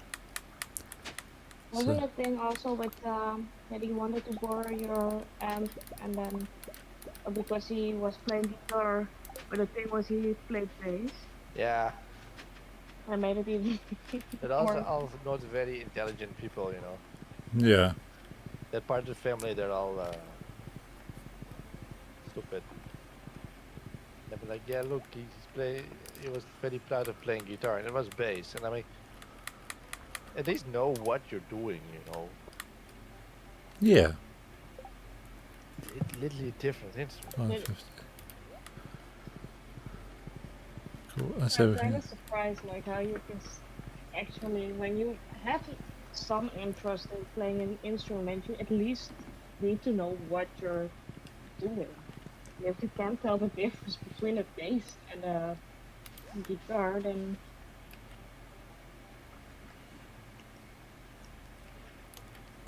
It's not all bad, by the way. I've got good memories with that M too. Yeah, I'm but going to brush my teeth with that, so be right back. okay. But yeah, it's those kind of memories stick out though, don't they? So you, Of course they do.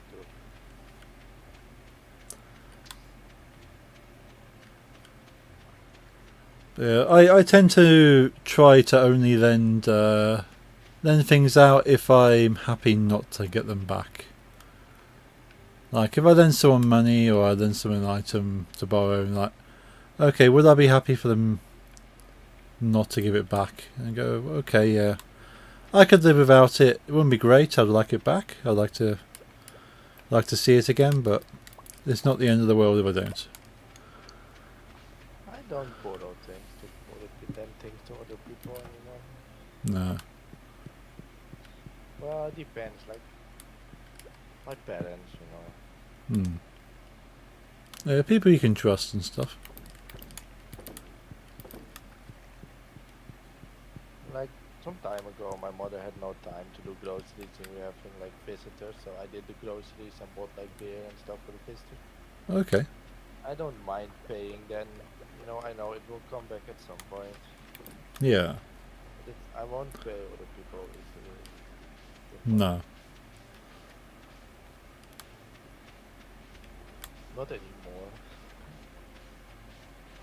Especially not still. No. I used to be far more generous when I was younger, but sort of yeah, it's been too many times where I've not.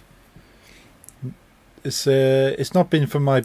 You don't do things for your own benefit anyway, but you kind of feel like people just wanted something from you without the gratitude, I suppose.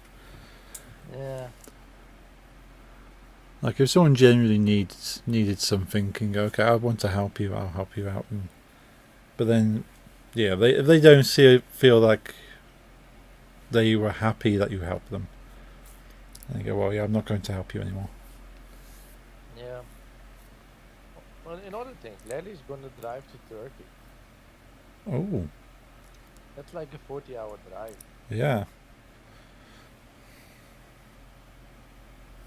So, and he's not looking forward to it. His mother makes him. Oh, yeah. That makes my drive down to the south coast pretty much nothing. Yeah, but honestly, 4.5 is long too. Yeah. Yeah, I was walking like I was a cowboy as of when I got out the car. Like Larry has his driver's license for about 1 or 2 years now, so he's not a very extremely experienced driver yet. Right. And in his current plan, he's gonna drive 60 straight hours a day, and I wonder if he will be able to. Yeah. If you do achieve it, then you've probably gained as much experience as you would do as someone driving for a few years. It's kind of a trial by fire. You kind of They're not just driving through normal countries either. We're gonna drive. Well, I'm not joining, but it's gonna drive through Eastern Europe, and it's not always as the roads aren't always as good there. no. And I suppose the kind of quality of other people's driving is probably not so good. Well, there's less rules. So he's gonna drive through. He told me he's gonna drive through Serbia, and I know there's a lot of tension out there with Croatia and like a lot of soldiers. So I would be nervous. Yeah. With all my experience, I wouldn't even drive through any of those kind of countries. Besides the fact that they drive on the right like us. Hmm. Have you ever driven on like in America or something? No, I've never driven in another country. No, me neither. But sort of everywhere I've kind of not every sort of when I first visited America, I went to Los Angeles, and you really do not want to drive in Los Angeles. There's you got like 6-lane highways and sort of cars everywhere. I was speaking to a taxi driver from the got a taxi from the airport to where I was staying, I think I said, yeah, I did consider renting a car, but yeah, looking at this traffic, I'm quite happy taking taxis. Would you, let's say you would be forced to drive in my country. I Would think, you rather have a car, like a Dutch car, so you can like see, better on like the what? Because your car hmm, has a steering wheel on the right side because it's better to see, yeah. what's on the left. Would you rather have a Dutch car then, or Ooh. would you rather have an English car and drive on the right? Ooh, that's a good question. Cause I f- yeah, cause you're already in a unfamiliar scenario because you're driving on the other side of the road, but then to be Yeah. driving on the other side of the car, I'd definitely like to try it. It'll be very weird to be getting used to both the car and the roads. I think if you would force me to drive in England, I would at least want to have like a Dutch or the American style car. Yeah. Yeah, so at least you'll be familiar with the car and it's just the roads you get used to. I'm literally not used to using my left hand to do things, except Yeah. steering. Yeah, that'd be the thing. You're changing the gear of the other hand. Yeah, my muscle memory from like my gear shift or other things is my right. Hmm. Yeah, I suppose. Yeah, first time. Yeah, I'd probably drive in your country with like a English style car, and then maybe change to a like a Dutch car. But like I met these Dutch guys once at the anime convention. They had like this anime convention, and they also had like a Japanese drifting, with Japanese cars. Japanese like to do drifting and stuff. Oh yeah, yeah. Had a drifting exhibition. Right. And these three Dutch guys were very into the drifting culture, and they had like real Japanese sport cars, including on like the left, like on the right side steering wheel, because Japan is the same as you. Ah, okay, yeah, yeah.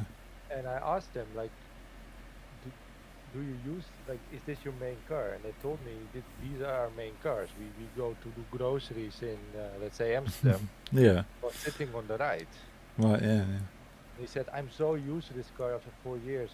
He told me when I borrow my mother's car, it's so weird to sit on the left. yeah. Hmm. But he still does Dutch traffic because he was a Dutch boy, but boy Right. man was in his 20s. Ah. I suppose, yeah, what I would probably find easier then is if I had like a European car in the UK just to get used to it before coming over. Yeah. And then, yeah, actually, then when I come over, it would make more sense. But I've always thought about at least taking the car across to France because we can put the car on the train goes under the channel, and take the car over to France and drive through France. Um, Not only driving, honestly, you and your friend, you crossed the road like you wanted to die. It was very scary to me. yeah, You literally were looking at the wrong side, but like, hey, there's no car there, and you went. yeah, And there were all kinds of cars and bicycles on the other side. yeah. It is quite scary because you're kind of looking around, and go, okay, I think we're okay. Let's just go. But yeah, But it's the English colleagues of my father told the same to him. Like, you cross the road, like, every time I get a heart attack seeing you cross the road, you just look yeah, where there's nothing supposed to come from anyway, and then you go. yeah. Yeah, I tend to take things a bit of a slower pace, but my friend he likes to go. He's like very go go go. I wonder who decided to drive on what side of the road anyway, because what I find weird is, uh, one of our latest colonies, that got free from the Netherlands, or independent from the Netherlands in the 60s, Right. that has been our colony since like the 1600s, Hmm. is Suriname, Right. and they drive on the left too. Oh. And I'm like, they were literally Dutch soil when cars became a thing in the 1900s. Yeah. Why would you decide to drive on the left there? Especially since it's like in Southern America, the countries around them drive on the right too. So they have English driving, quote unquote, or Japanese, Yeah. whatever you want to say, while Hmm. being Dutch and while being surrounded by a right driving country. So I'm curious, like how, Yeah. who decides? That is very strange. I know all the countries in the sort of the Commonwealth that the British kind of invaded and took over ended up driving on the left-hand side like we do. Except Canada, right? Yeah. Except Canada, they drive like the Americans, I believe, which is a bit The weird. Australians left, right? Yes. And the Japanese, which wasn't owned by you, but they still decided to. Yeah. Thailand. Thailand is on the left.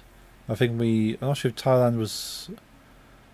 I'm not sure if we owned Thailand or we had some kind of dealings with Thailand historically, because there's a big thing about speaking English in Thailand. Well, Suriname was owned by the English before we owned it, but this was like 16, 1700, so that cannot be it because, cars were not around then. Yeah, although it depends if they set out the rules with like horses. 'Cause I know in the UK, sort of a lot of roads were existed before cars, and we would have set out some rules with horses and carts before cars came along. So there's possibly something there. That's my thing with Syndicate. It says with Syndicate, it says like, I kept getting under carrier just because they drove on the left too. Right. Hmm. Well, I might look at it once.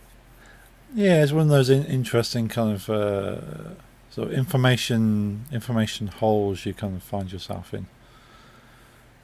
I feel like in India it doesn't matter much where you drive. Yeah, they seem to have an organized chaos. Is Like it? my uncle's from India, he told me like there's no rules. Hmm. There are, but there's no police to get you, and you just go. Yeah.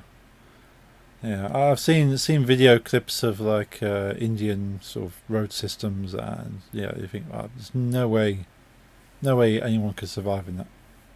Do you look out of camp?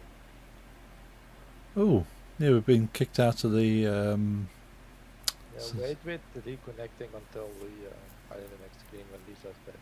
Okay, Can get like difficult. right, yeah.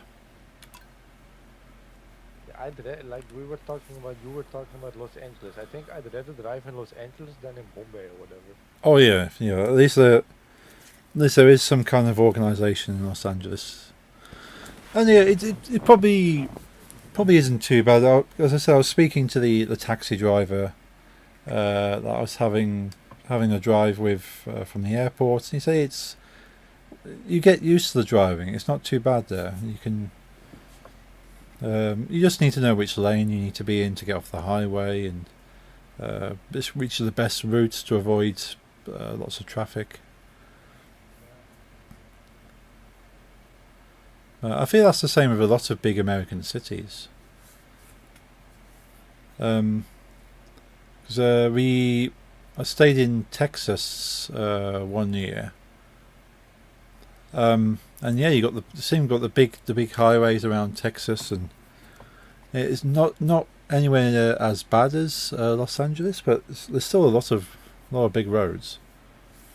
And I've got a friend who lives in Texas, but like another town. And he drove from where he lived over to where we were staying. Where did we stay? We stayed. I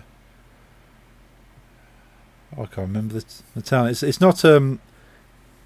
It's like the next kind of biggest city from Houston, I think. So Houston's like the big city.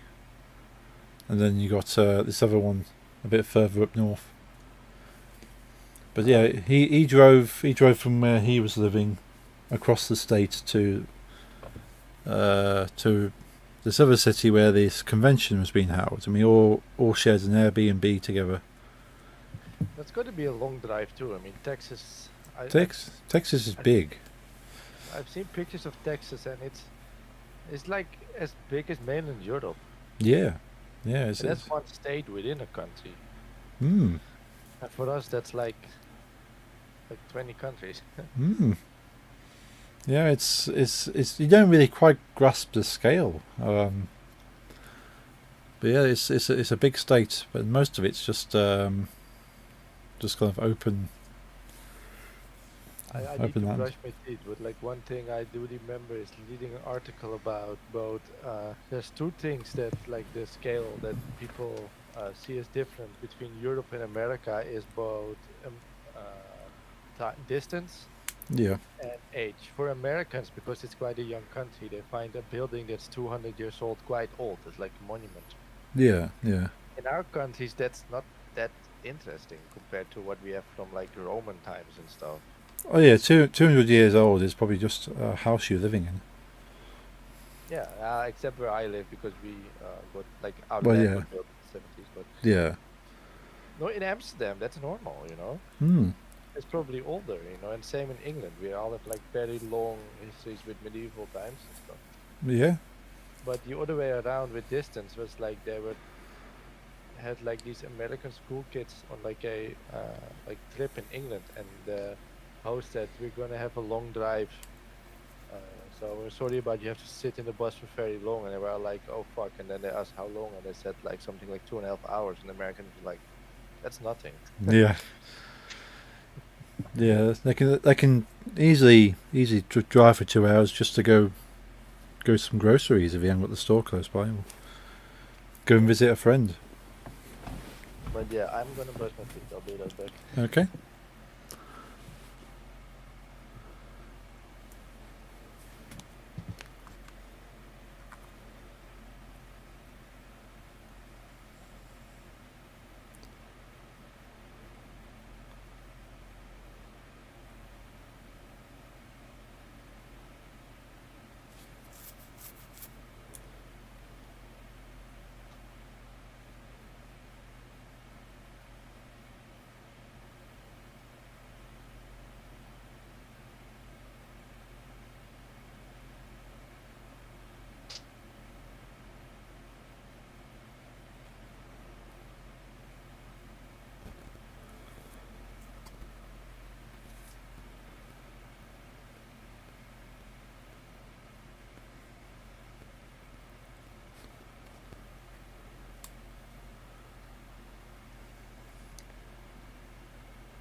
You okay, Nix? Yeah, I'm good. Good.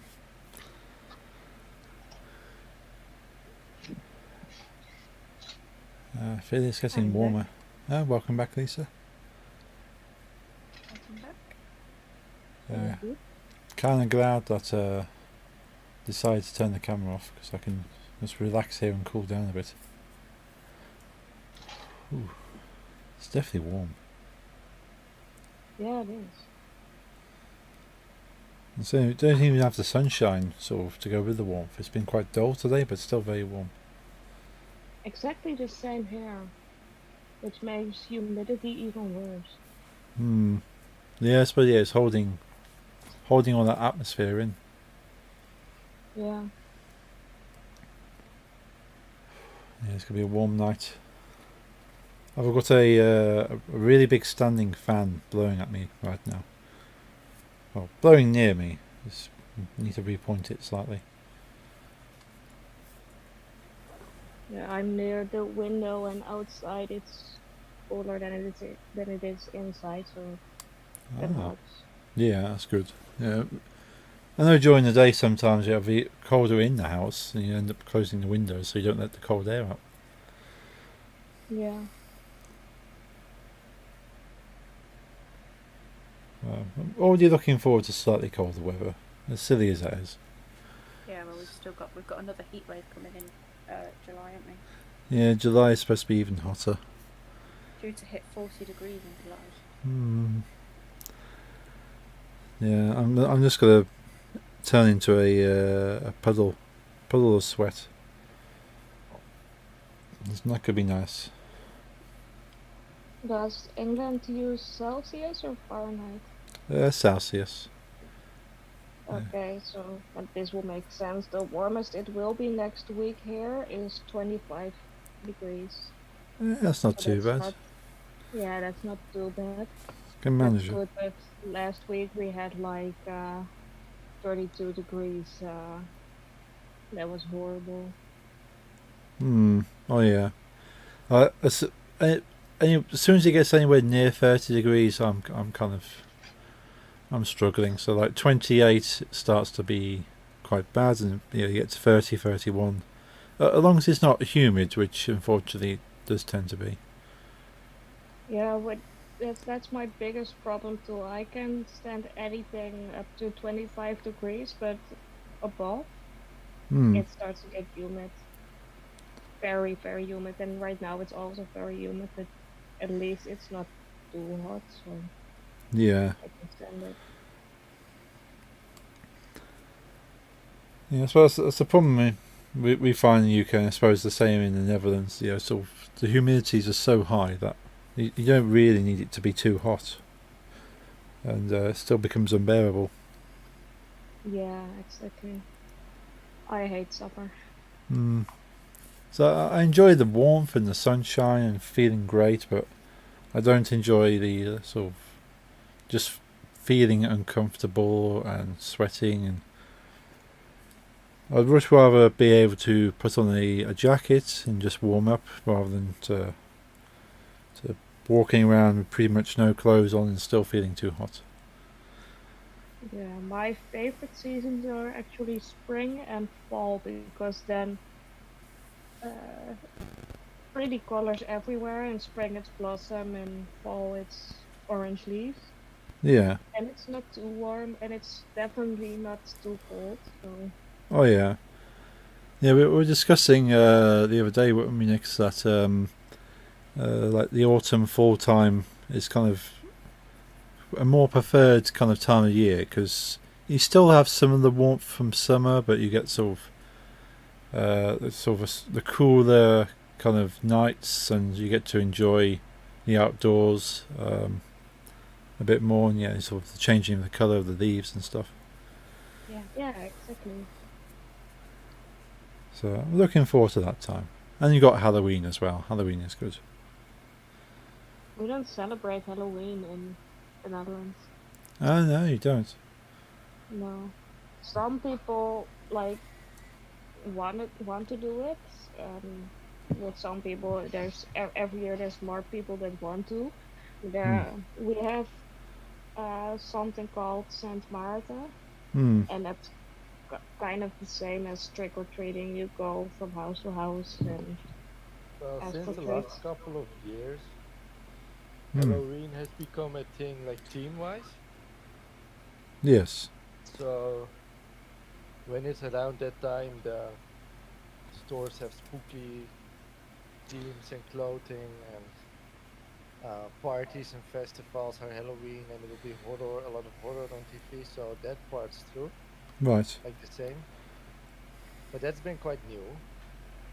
Yeah, So everything about Halloween, we honestly, since about 10 years, we do celebrate, Hmm. except the door-to-door thing with the candy because Halloween's 31st of October, right? Yeah. And St. Martin's, which is basically trick or treat without the Halloween part, which you just go door to door to get candy, Hmm. is on the 11th of November. So it wouldn't really make that much sense to have the same kind of thing for children, like it's literally within 14 days. Yeah. Yeah, that makes sense. On the other hand, I'm saying that as a Dutch person, and the Dutch literally at the beginning of December we have Sinterklaas feest, which is literally Christmas. Hmm. It's literally about an old guy in a red outfit with a beard that gives gifts to children. But on the 5th of December, which is my birthday, Hmm. I'm fortunate enough to be born on a national holiday. Always nice trying to like schedule your birthday party. Hmm. And then 20 days later we have Christmas. So Yeah, there's a lot of things going on there. yeah, but now Sinterklaas is a bit different. Like what we do with Sinterklaas, I think like a little bit after St. Martin's because we don't have two celebrations at the same time. So around like half or end of November, Sinterklaas arrives in our country by boat, Right. which is unlike the newest too, because you know children believe in him. You know, Yeah. just like with Santa Claus. I think I've told you about Sinterklaas. You may Yeah. We mentioned a couple. recognize the fact Sinterklaas and Santa Claus sound quite similar. Yeah, there's got to be some connection somewhere. Yeah, and Sinterklaas was there first, I think. I've heard. Yeah, but I think it'd be one of those things where the name got repeated so many times and Yeah. language changed and one thing became another.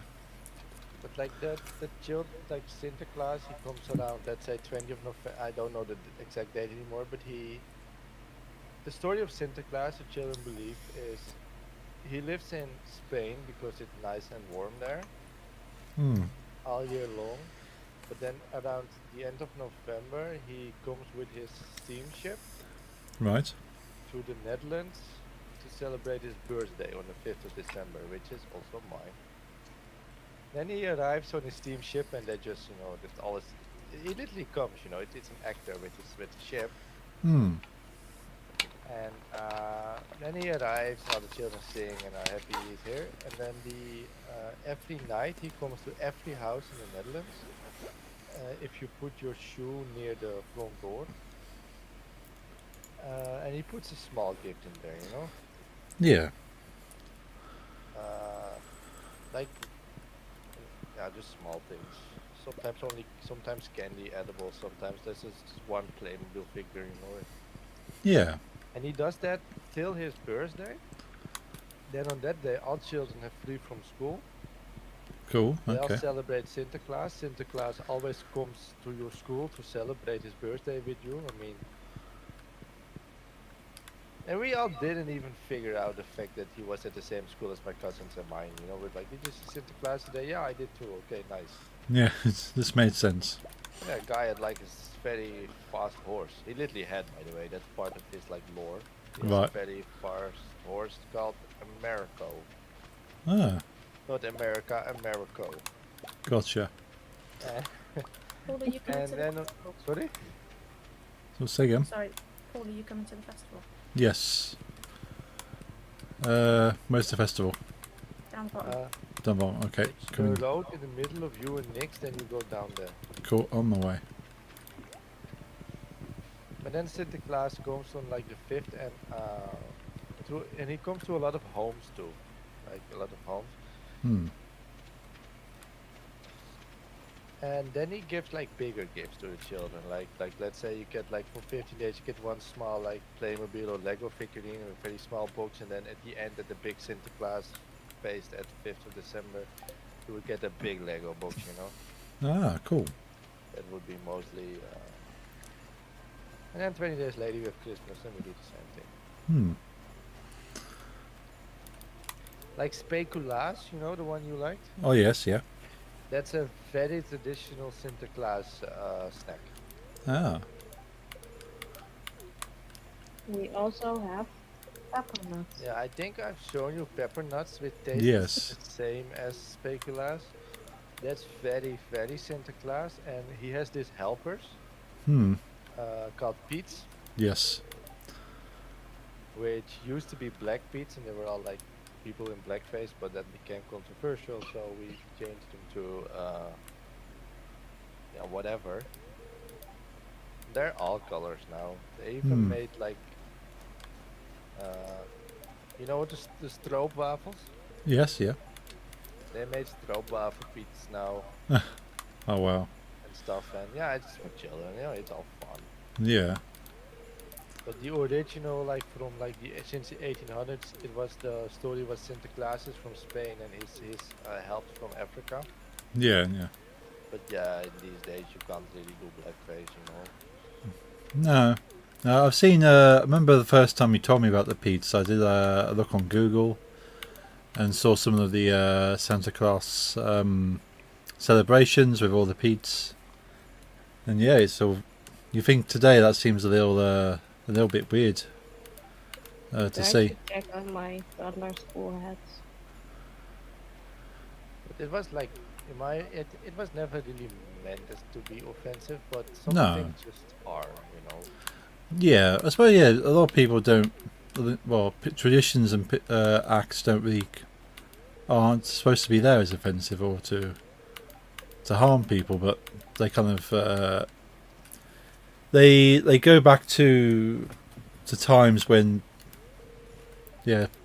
people were harmed, I suppose, in some way. Yeah.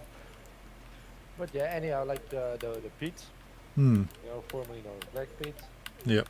they would have the pepper nuts in big sacks, Hmm. and they throw them to children. Not Yeah. hard. Yeah. There's throats to the show. Yeah. And that's basically the only time we eat them around that time. Hmm. It's when Santa Claus is in town, and that's a big discussion too. Like they're nice to eat, so a lot of stores they. I remember when I was a child, they already had the things in October, and people were outraged because it was Yeah. not Santa Claus Fest, and yet, and now they already sell them in July, and then Yeah. people are angry. Jeffrey's mom always, when doing groceries, is watching whether they're for sale yet, and when she finds out, she takes a picture and posts it and posts an angry post on Facebook Nice. every year. But they become earlier every year. Hmm. At one point, they start selling them on 6th of December, I think. Yeah, we have similar discussions about other yearly events in the UK, like you have like Easter with the chocolate eggs. Yeah, of course. Yeah, so if you start, because people get outraged when you start seeing chocolate eggs in like earlier and earlier, because Yeah, same here. People get angry too. yeah, it's okay. We've only just had like Christmas, and now we're seeing the eggs already. Yeah, honestly, I don't care. I like pepper nuts and I like Easter eggs. Yeah, I like both, and I'm not a kid anymore who believes in all those things, so yeah. A lot of it's kind of commercialized now. It's just there to sell things. And so okay, we start selling the gifts that people want to buy and give to others, and if you start selling them early, then people buy them sooner. Although, tell me when we can start fishing. Yeah, maybe you can start. yeah, I'm ready. Next, Yeah, I'm good. speaking of Saint Martin's or Saint Martin in Dutch, you know, our Halloween, Hmm. our go door to door for candy. Yeah. I remember you couldn't get me angry as a kid. Like some houses, they didn't give you candy; they gave you a piece of fruit or like a walnut Right. because it's healthy. Oh yes, yeah, you don't do that. No. Once I threw it against the window, but then my mother got angry and I had to go back and apologize. Hmm. Yeah, that's understandable. I don't even. I've always liked fruit as a child, but you don't give fruit for the Saint Martin. No. Especially if you go around, you expecting your treats. Yeah, you want your treats. You say, well, it just doesn't. Having a fruit doesn't cut it. Oh, exactly. But you go trick and treat in England? Yeah, yeah. Sort of. Typically, the rule seems to be that if a house has decorations outside, they're in the spirit and therefore would likely have treats for children. But if the house doesn't have decorations, they're probably not going to have treats and not to bother. But it's mostly for the younger children. The parents will take them round and they get to show off their costumes. They can dress up as like ghosts or witches or Superheroes, Super- whatever they want. yeah. But yeah, you tend to look out for the houses that have like the spooky decorations. So you go, okay, we'll go visit that one. Do A you lot of the join? time, No, I've never. I don't think I've ever trick or treated. I just know people that have. No, like, does your house join and give? Oh no, no. My roads doesn't really have any decorations. No one really gets in the spirit. In fact, we tend to purposely make sure we look like we don't have anything, not to disappoint children. yeah, like we always have all of our lights off. We never have our lights on Halloween because sometimes they take even just your lights being on as a thing that, oh, you might have sweets. They come up to your house, Mm. so you end up just sitting in darkness until it's too late for the kids to be out. Yeah, you say, well, you don't want to disappoint them, and you don't want to be answering the door every few minutes to tell them no, we don't have anything. Do you go door to door with your son? No, I don't. Yeah, my parents never took me trick or treating. They generally didn't believe in taking, sort of bothering people for sweets, so we don't want to do that. But I can understand people that would though. We have some, by the way, speaking of that, I just remember we have some cities in our country that do not do St. Martin and do Halloween trick or treat. And those cities are all based around Cold War American military bases. Ah, okay. So the soldiers took the traditions with them and they're still there. Ah, Even though the soldiers are gone since like the 80s, I think. oh, We don't have American stations in our country anymore. yeah, No, we expected to fight the Russians in Germany. So. true. And we are in the border of Germany. So we were filled with them at some point, Ah, including missiles with bombs. yeah. We never owned our own. America just put them in our. Yeah, they just like to keep them close by.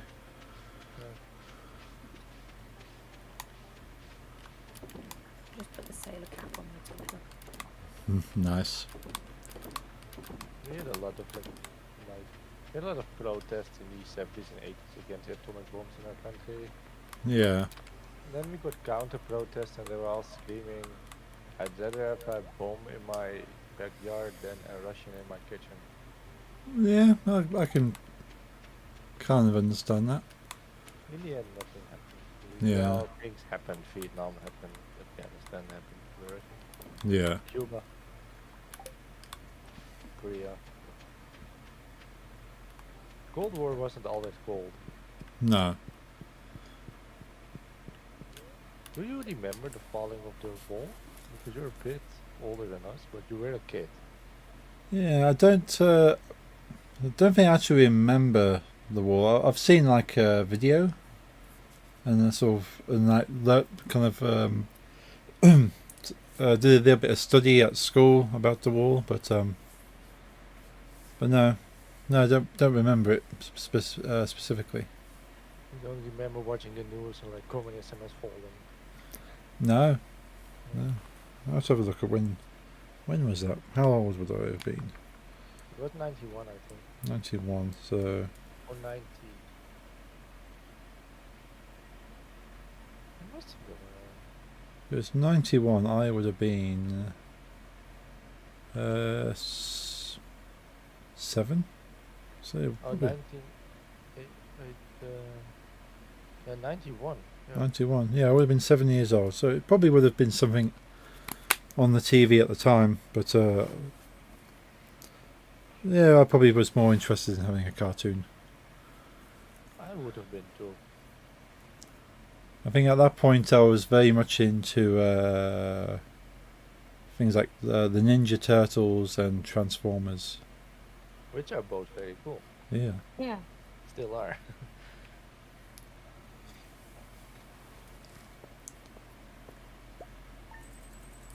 I got a new follower I see, but not today, but some days ago while I was offline, called Smelly Lego.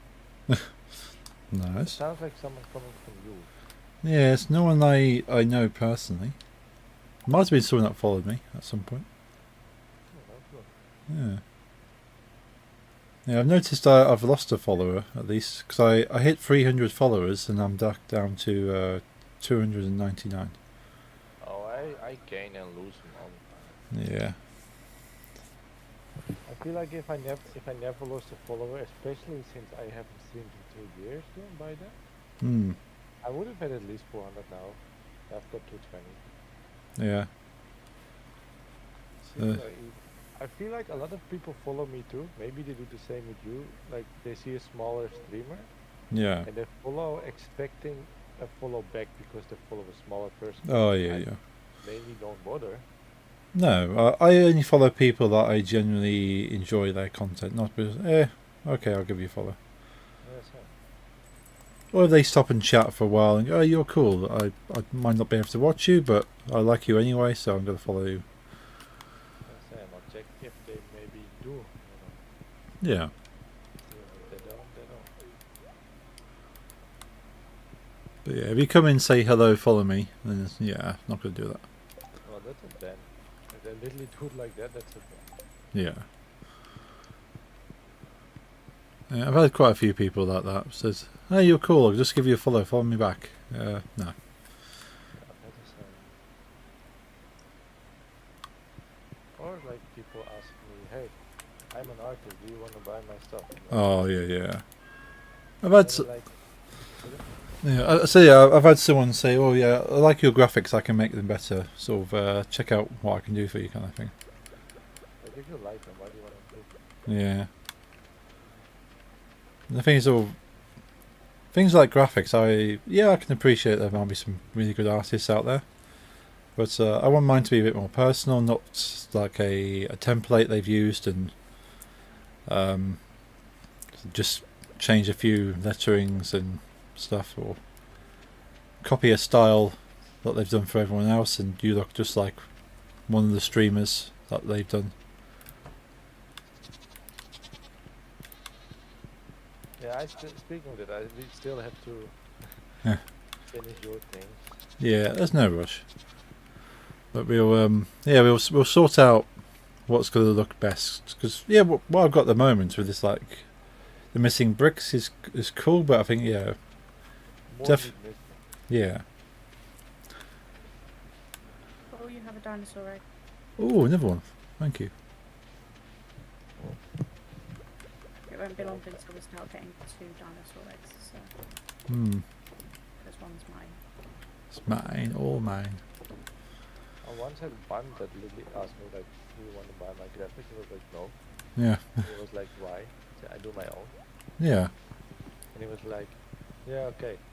Can I, like, in your chat, promote my work to your other people then? And I was like, I think I didn't even answer. I just did like, Ben. yeah. I'm not some kind of my chat isn't that big anyway. I don't want to fill with advertising. No. Yeah, I can appreciate people sort of trying to find some business and stuff, but that's not how you do it. I suppose for an artist, you do some work, you build a portfolio, you go, well, this is what I can do, showcase it off to the right kind of people. Yeah. Or you do some work for people and they recommend you. But yeah, you don't go around sort of asking people necessarily. Well, next time you stream without me. But it's been a while you've streamed. It was not Stardew, I feel. Yeah, my last stream was Stardew. So Before that, you didn't stream for 2 weeks. yeah, it didn't. So I streamed with Nix a couple of times because you had a new puppy. Yeah, and an injured mother. Hmm. Not badly, but. Yeah, still had to take care of her. Yeah.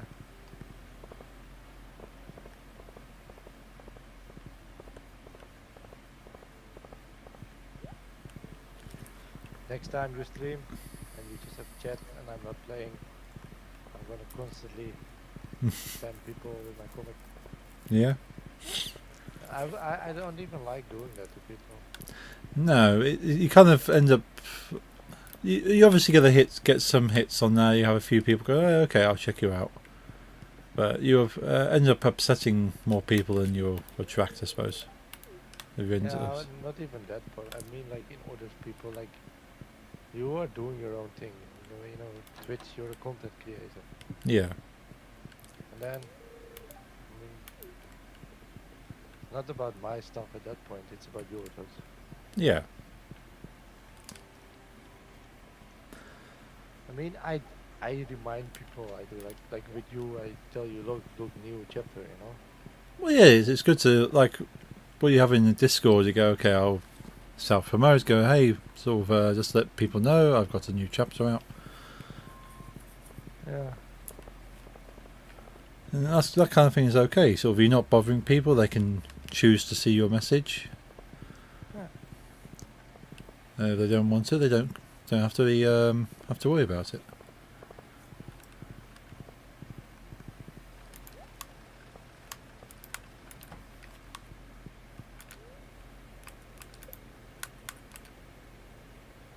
Like I'm in the Discord server for people that create comics on Webtoons, the website I use. Oh yeah, It's literally forbidden to promote yourself there right. So you, because yeah, they don't want to because it would be a giant spam of everyone promoting themselves because it's for people making comics yeah, that's understandable. and like you are allowed to promote comics, but every comic you promote is allowed to be recommended once. Right. It can be yours, it can be anyone else, but you can say, I feel like you should read this comic. You put that in the recommendations once. Yes. That makes sense. And what they do is everyone that proves to have a comic that's at least active, and Right. that means the comic has to have 4 chapters at least and be older than 1 month, Gotcha. because a lot of people start and don't finish. Yeah. You will get your own channel in the server of the website, Oh, okay. where you can post updates and stuff, and people can join to check your channel or not. Well, that's cool. But you can definitely not go in general there and tell people, hey, new chapter, this and that. They just don't want it.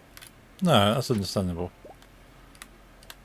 But in a way, you kind of do promote yourself, because it's basically for people asking for tips for how to do it. Like what you said about my text being too much and too small. Those Yeah. are things I changed because even before you said it, Hmm. people in that server told me about it. But to find out what kind of mistakes I'd make or where I can get help, they need to read it. Yeah. So in a way you do get new readers there, but it's not meant to be. Yeah. Yeah, that makes sense. Yeah, so then pretty much everyone in there is either interested in reading or wants to produce their own webtoon. Yep. And they're all very friendly. Well, that's good. It's good to have a kind of a safe kind of friendly community. You can share ideas and work together and help each other. The only times they really get very aggressively anti-comics of people, Hmm. because normally it's only constructive criticism, is there is now these how do you say, this trend of people using Midjourney or other AI or Right, yeah. DALL-E Yeah. make complete comics. Just not Ah. even I honestly sometimes, if I can't figure out a certain pose, I don't want to use existing material, Yeah. because I can't find good existing reference material. I use AI. Yeah. Yeah. Then Just I make my own version with that pose. yeah. It gives you inspiration where you can't find it elsewhere. But there's literally people that literally just type in, give me a comic page in a forest with 4 panels with a girl running, and they literally get that. Yeah. They put their own text and they try to sell it, and that's something that's very hated. Yeah, 'cause you're not. I know that there is some creativity in using AI, but nowhere near as much as producing it yourself. Oh, and there's people who literally steal, so and those people get harsh words too. Yeah. I found this comic there that they were like ridiculing was literally a guy screenshotting Dragon Ball Z Right. and putting his own text balloons there with a different dialogues than the original, but it had just random pictures of Goku and Vegeta fighting. Okay. I suppose that kind of thing can have its place, but you can't really give it the same kind of credit. But it's not an original Yeah. comic. No. I suppose in some ways it's transformative, and you're creating something, but using found source materials. But yeah, it's not the same category as original comic. Also, you get paid on Webtoon, so... Yeah. You couldn't... Yeah, Webtoons wouldn't be the place for that kind of thing. Maybe your own blogging site, maybe, or something like that, where you can go, oh yeah, I made this fun comic and using screenshots.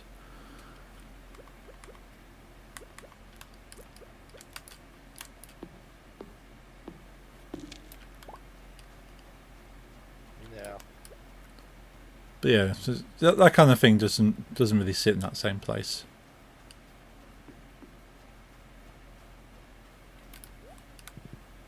I honestly, I mean, I'm not afraid to admit, like I made one. This was this one pose I was not good at. So, and this is a problem I have with everything I do. With if I use too much reference material to get better at a certain thing, Yeah. I like instinctively start copying. Right. Yeah.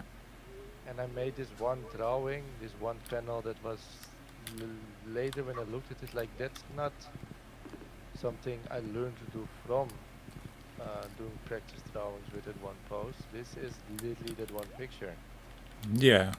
from this one comic I was looking at that did that, pose very good. So it's like everything was the same, to the shine in the hair and to everything. So I Yes. decided to really draw that one.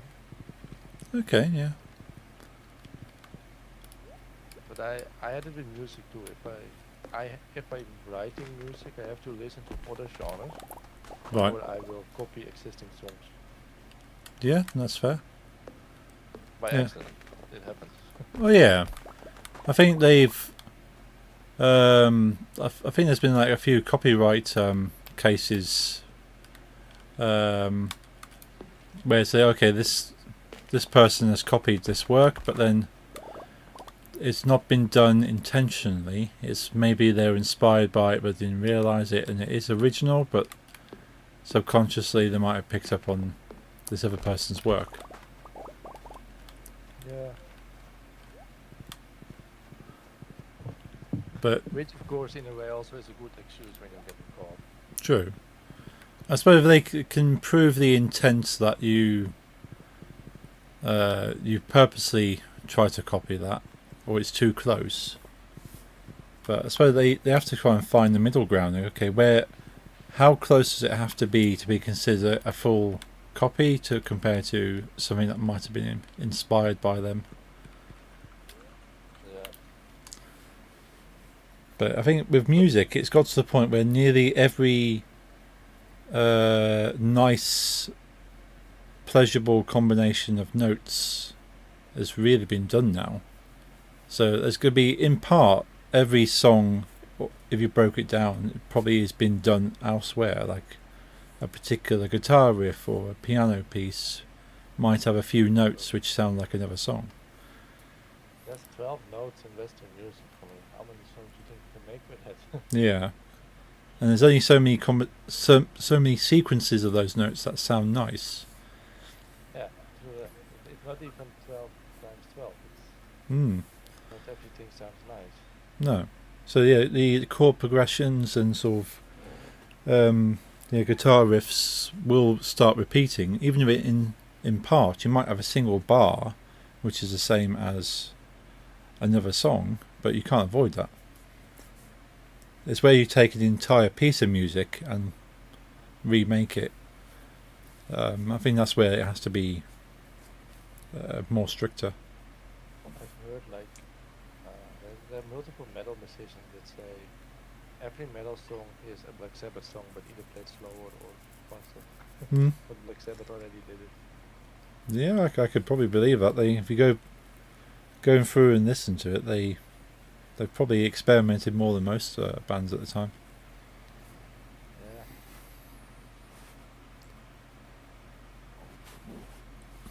I saw on Instagram Black Sabbath touring again. Thought they were perfect. Yeah, they're one of those bands that I think have had farewell tours a few times. Same with Kiss.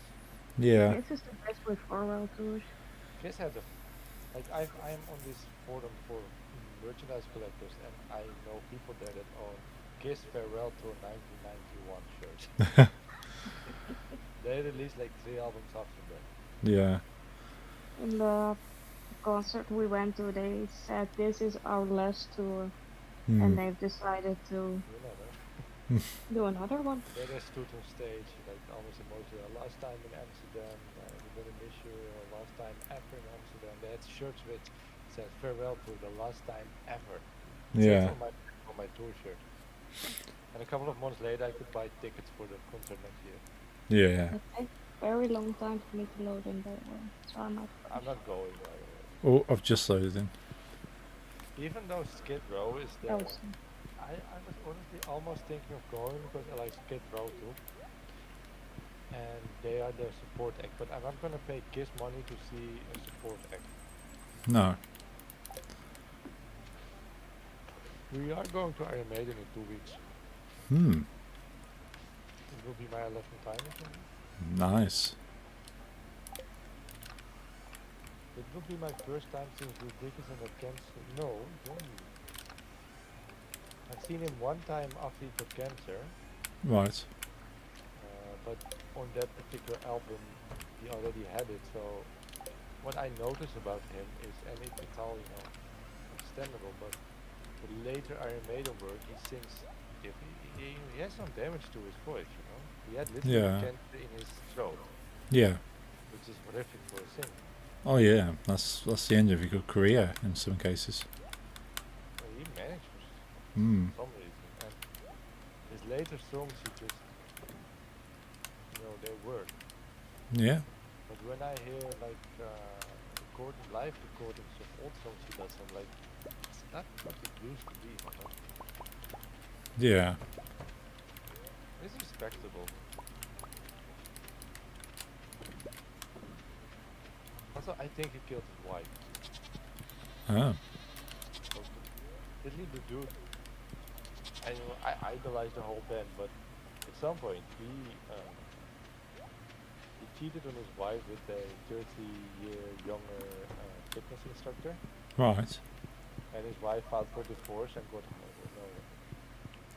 get like half his money, which came down to a lot of millions of pounds. Yeah.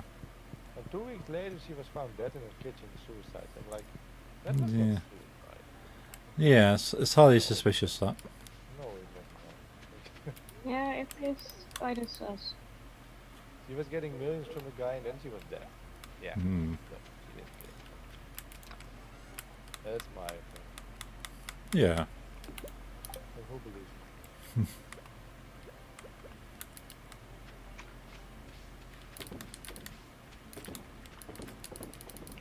Yeah, I'm excited for that. Only thing I'm a bit sad about is that Iron Maiden tend to, and I understand, like all their children from all the band members, they have their own bands too, Hmm. and they always use their children as support acts, always. Right. And I've seen most of them a lot of times, and for like half of this tour, they were using this band that did the Eurovision for Germany. You've seen that? Think so. Yeah. like the German Eurovision or some kind of Rammstein-ish band. It was very fun. Right. Yeah. Yeah. And they were touring with them, and it was like that's fun to see, you know. Especially they did Eurovision, so they know how to do show, you know. Yeah. Yeah. And that band they support actual most European dates except the Amsterdam one, which is just one of the random rock bands by one of the children I've seen 3 times already. Hmm. And I was kind of looking forward to see the other band.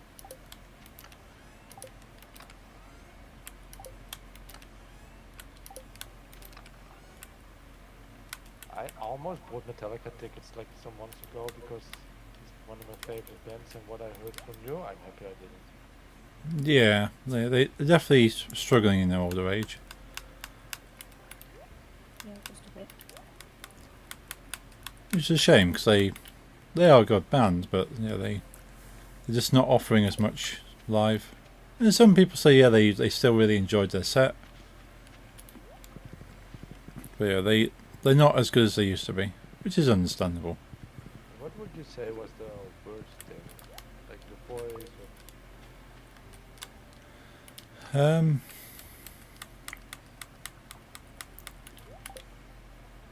Yeah, so I'd say so. The voice was a bit off. I know he wasn't he's feeling his best anyway.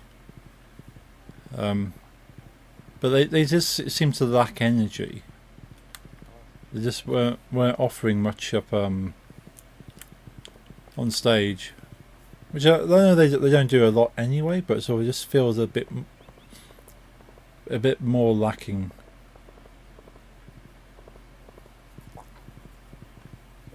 But maybe once James was feeling a bit better, maybe sort of does have a he had a bad voice for that one, so maybe it was just that. But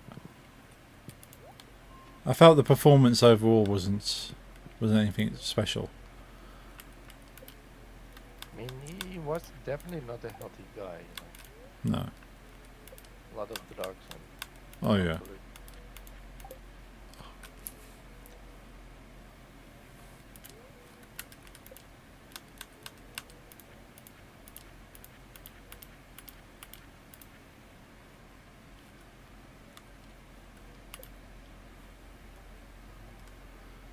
Let's have the big barn upgrade. Nice. Are we making today the last day, or do we?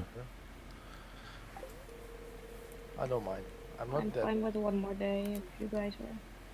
Yeah, should we go one more day after this? Yeah, one more. Okay. I'm not tired yet, but I need to draw Hmm. because I postponed both of my chapters last. Both have been postponed, and this one I want to release on the day I said I will. Yeah. Also, I want to do 2 bonus chapters afterwards, so I Yeah. need to Yeah. work.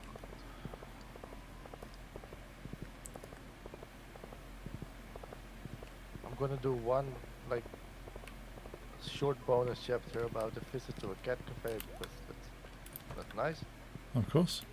and I want to have like these lore explanation chapter Yeah.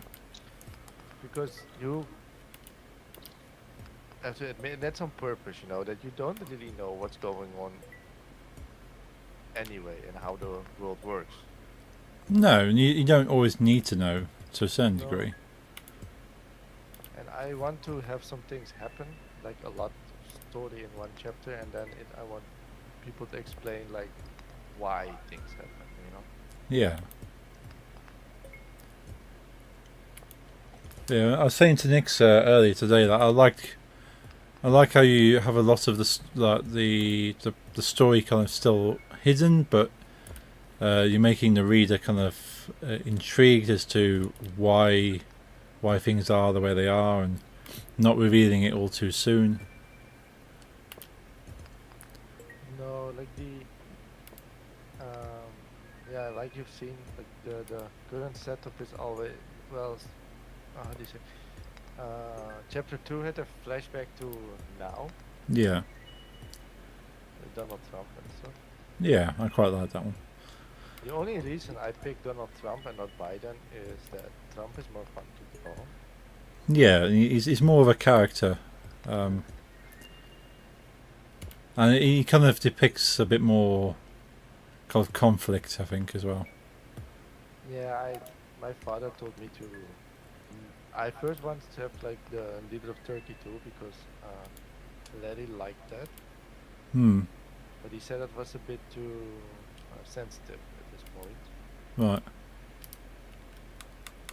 My father said, and he said I actually have to remove the other three too, but I'm not gonna. Right. I think people are used to see character, and I don't really have an opinion on what I do. I'm not. I did put the disclaimer, like I'm Yeah. not against. Yeah. You don't. You're not kind of putting forward your own opinions. This is purely a story.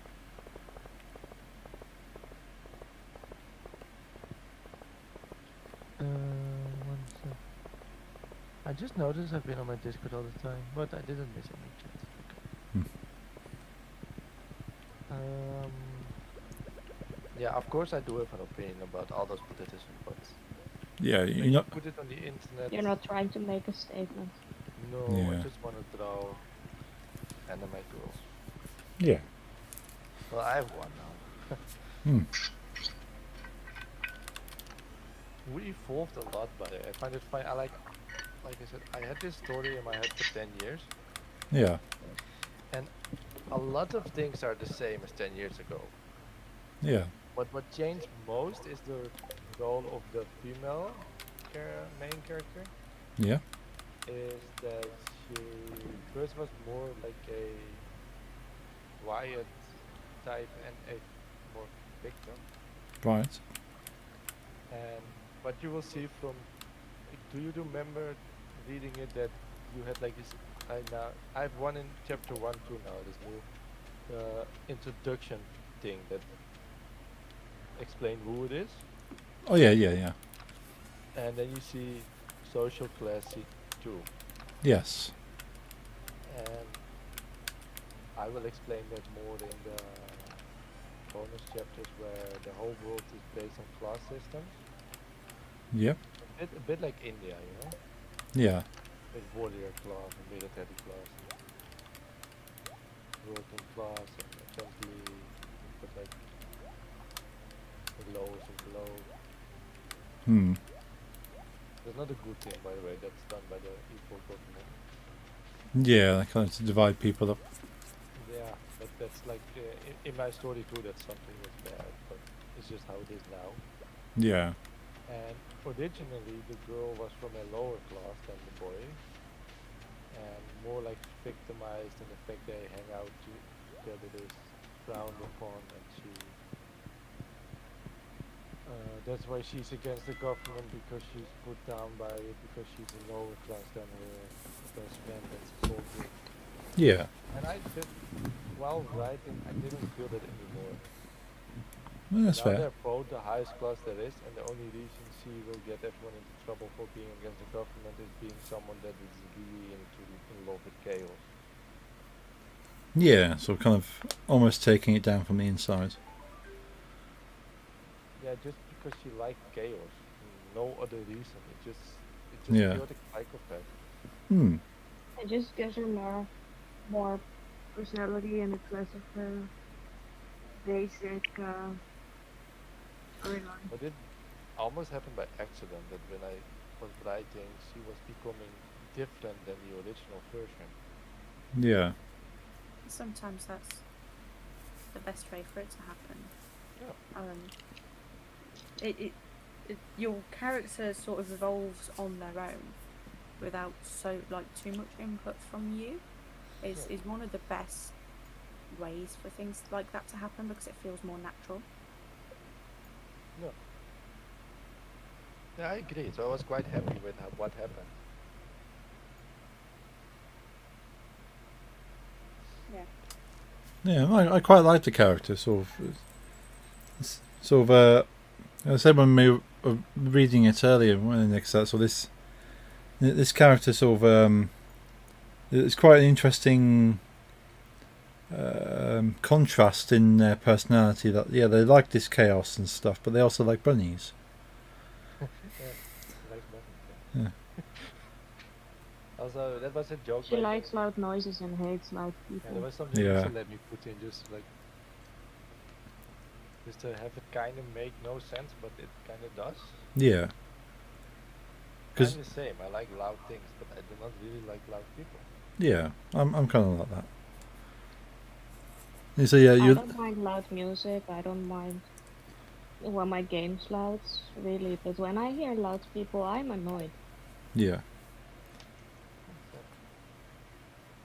Unless the focus in the band is loud, that's okay. Yeah.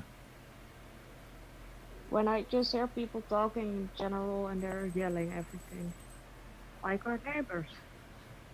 Hmm. Good house is drama. It's not good. Out of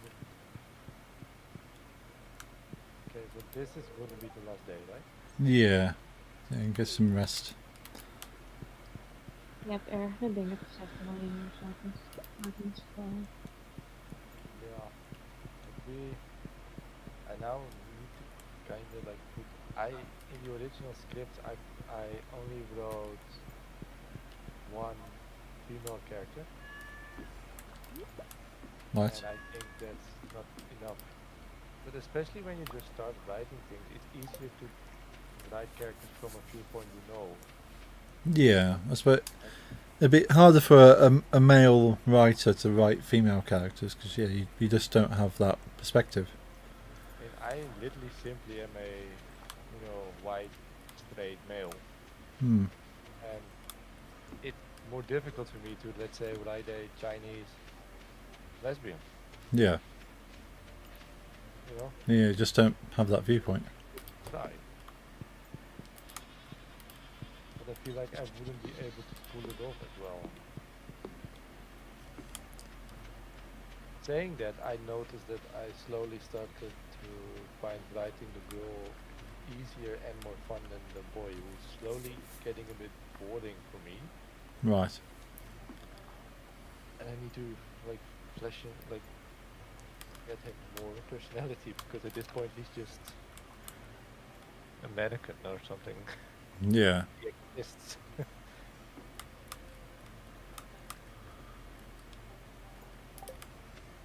Look at that. Yeah.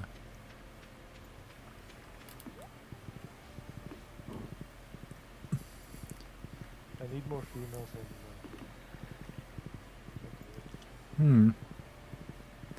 Do you kind of take your inspiration for your characters from anywhere else? Do you you think okay, you're using your knowledge of like certain anime female characters in anime maybe to inspire what you're doing, or I try not to, yeah, because like I said, same with music, if I doing that on purpose, I probably will copy something, yeah, which I probably already did. No, there's so much media in the world. My comic probably already exists somewhere. hmm, Oh, dinosaur egg. oh nice, Sorry? A chocolate has got a dinosaur egg. cool. I'll come and collect that. No. But no, not really. Hmm.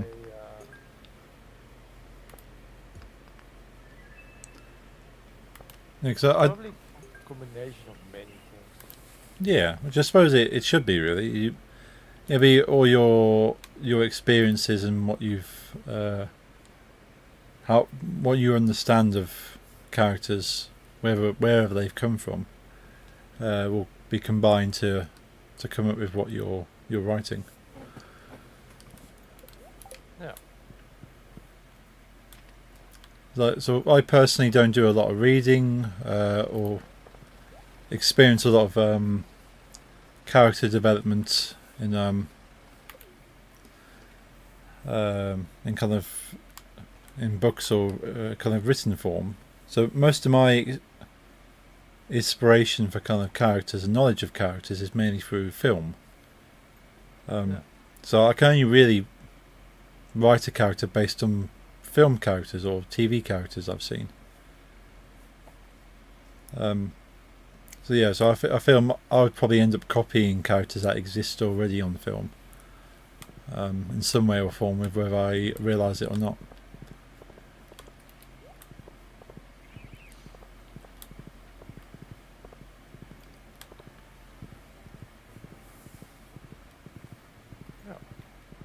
And games. Oh yeah, and games. Like, sort of my ideas for creating my own adventure kind of game is heavily based on the ideas of Stardew Valley. Yeah. And I'm trying That's nice. trying for it not to be, but there's a lot of influence there because Stardew Valley incorporates a lot of things from a lot of different games. Yeah. The only ideas for new characters I already have that I haven't written yet, by the way, are cameos by people I know, including you. Ah, nice. You'll have a role as a DJ. Cool. I like it. Like, I'm gonna do one big cameo thing with my friend Betty I was talking about. He it's not his real name, by the way, but that's what I call him. Nice. One of his fave bands when I met him was called Edit Veteran. It Okay. was too long to, and he named himself after it all the time in games. It was just too long to say. Yeah. And he's really into metal and beer. This is main two things. Nice. So I want to make him a Oh. metal bar where he's the owner, and of course a good bar needs music and a DJ. Yeah. I just dropped out the server, so I can get back in. Besides the fact that happening twice now, only with you, gotta say the last couple were way more stable than what it was. Oh yeah. Yeah, definitely. I'm seeing a lot. Game. Sorry? I was just saying, I can see a lot of red text in Smappy, so that might be an issue. But we've had games where every switch of the day we had to all reconnect. Yeah. Okay, my red text is based on a mod I have personally, so might be what that is. I'll try disabling. I don't need it. It just allows me to see behind trees. Oh. Just makes it easy when you're farming and stuff. There's a tree in the way, but it seems to be bugging. Yeah.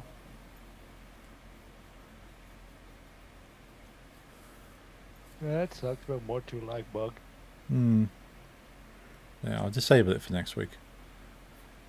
Yeah, we had this mod we liked, Lisa and I, that gave you rings in the game, and if you put a ring on, you would get a follower, like a bunny or a Unimo, the thing you like, or a frog, or kind of cute animals. Oh, cool. But when you switched area, you went from the farm to the town, then game would crash, Ah, right. Yeah. That's a shame. which made it unplayable with the mods. Which sucked because I like being followed around by a bunny. Yeah, who wouldn't? Yeah, that's one thing I decided I wanted in this game I'm designing, is that I would like to have an animal follower of some sort. I love followers. And that you can find these animals out in the world and kind of tame them, and they become your companion. So it's not just you choose the animal, you go out, you find it, you kind of maybe use some bait or food, and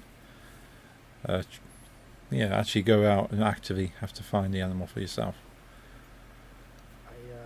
In the beginning of the game, you get a message from Marnie, right, that you can adopt a pet, a cat or a dog. Yeah. And I found this mod that will get you more emails from her, like mails from her, that you can get more animals. So once in a while, you get an extra cat and an extra dog. Oh, nice. And at some point, they had like 8 cats and dogs walking around. It was very nice. Awesome. But then there was like a big content update Right. that broke the mod, and it all made that the like 12 animals I had made them into one, Oh, okay. and I had just like this weird blob of like animal heads and legs just going around my farm like some kind of Lovecraftian horror abomination. Oh, wow. And we added also the mod added more horses.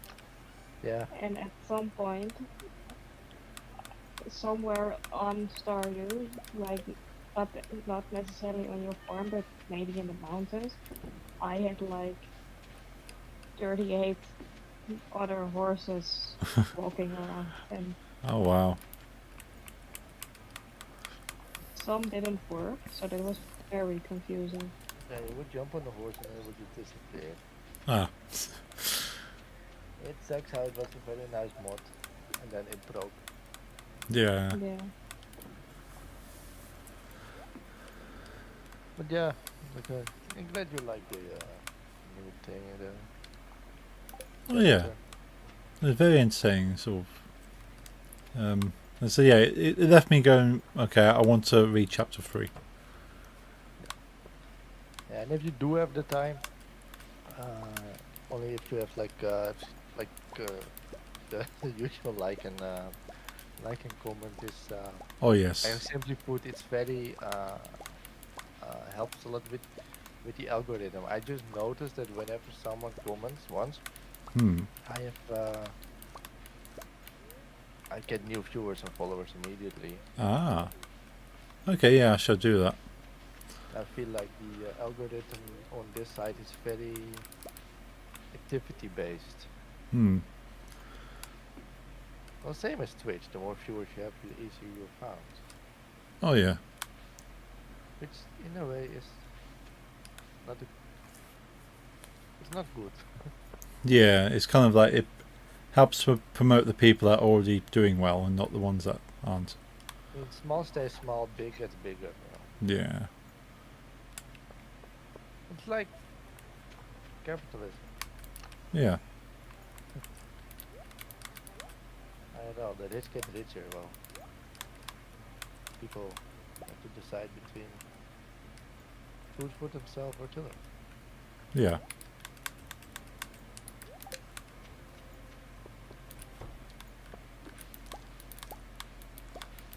That wasn't even something like my father's office in Turkey. Turkey is doing very bad with the economy right now, like very bad.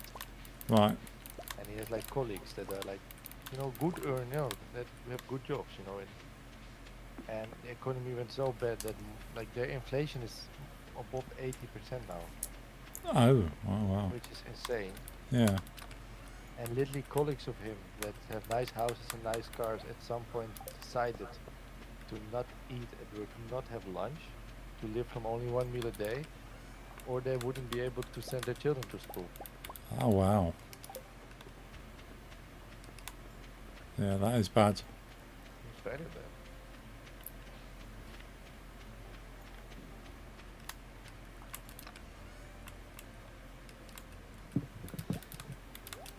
Oh.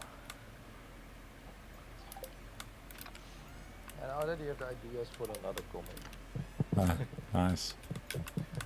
Yeah, first have a good rhythm of this. But once I notice I'm able to do a chapter in half of the time I need to get to the next deadline, then I will slowly start looking into a second project.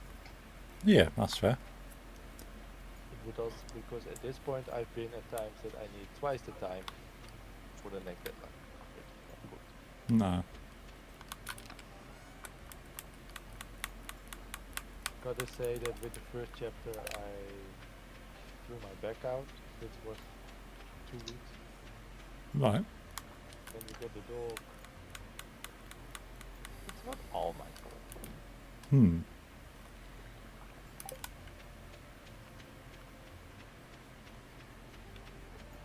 Yeah, you just had a lot of things going on.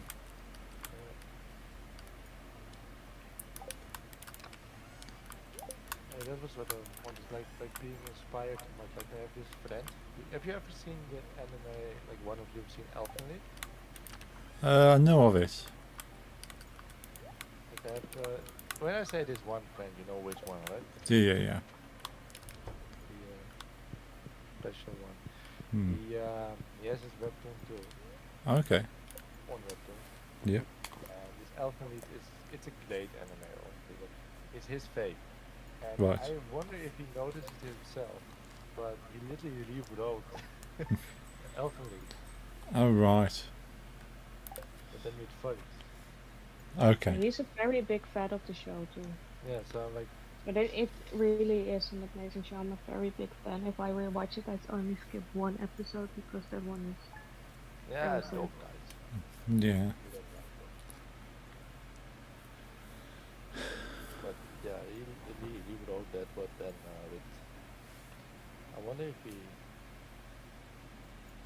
knows. Yeah, he might be sort of so into it that he's not even realised it's copied, or maybe he liked the story so much he wanted to redo it. I'll Yeah. ask. Yeah. See what was his inspiration for that? If you want and you have the time, I can send you his work to his comic. Yeah, I'm quite happy to check it out. It's yeah. It's quite something. Server like connection you again. said, with not too much text, he suffers from putting whole like This was the last day, right? Yeah, last day. Yeah. I dropped out the server again anyway. no, I knew it was last day, so I kicked everyone out. Ah, okay. But yeah, it Yeah. was good speaking to you again after a while. Yeah, it felt a lot longer than a week. I'm not sure because we did so many things. It felt like two or 3 weeks easily. Yeah, but not only that, it was before we did one game, and before that, you had festival, I had my mother, I had a dog. Then Oh before yeah. that, something. Yeah, June as a month has been very very busy for all of us. Yeah, Right, I'm glad we can get back into it now. There's nothing happening for a while. I think when was that?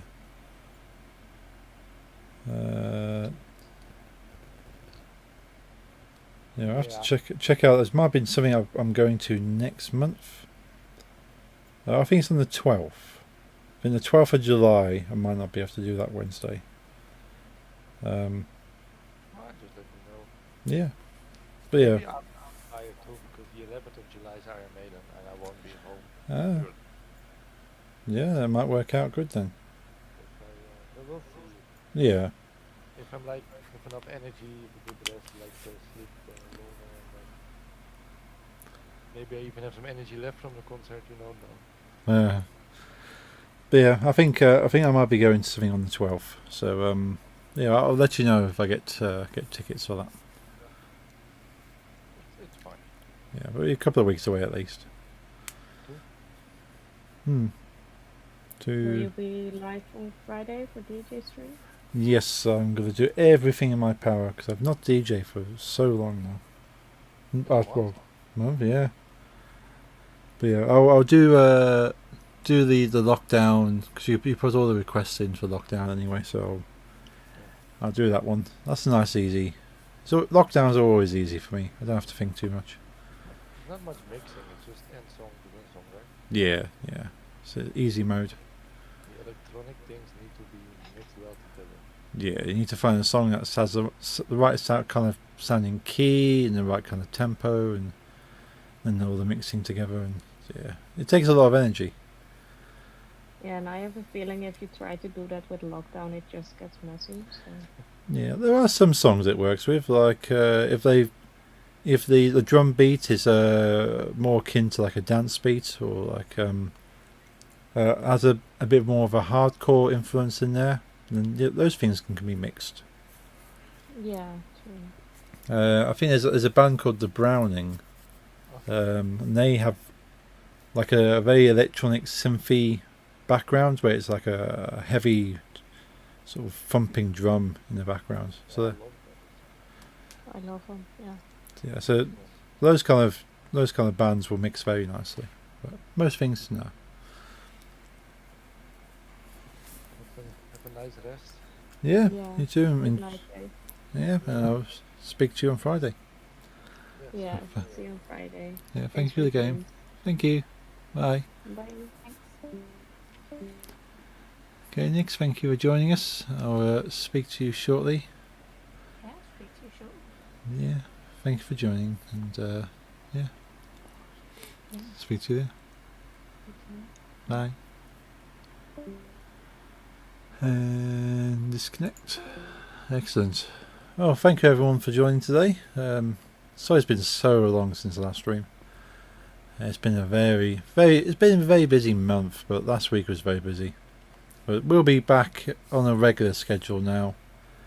So this Friday will be Lockdown, the Rock Night DJ stream, and we are doing protest songs. I think anarchy and protest songs is our theme. So if you want to drop any requests, you can do so in my Discord. Link is below. And yeah, add any your protest anarchy songs in there. And yeah, I'll get them playing. So I hope you can join us then. That'll be at 9 PM British time, 10 PM European. Right here on Twitch and Facebook. However, it won't be on YouTube because YouTube likes to strike me. So unfortunately, it won't be on there. But yeah, hop on over to Twitch or Facebook, and yeah, I'll see you folks there. Hope you have a good night, and see you Friday. Where are we? Here we go. Good night.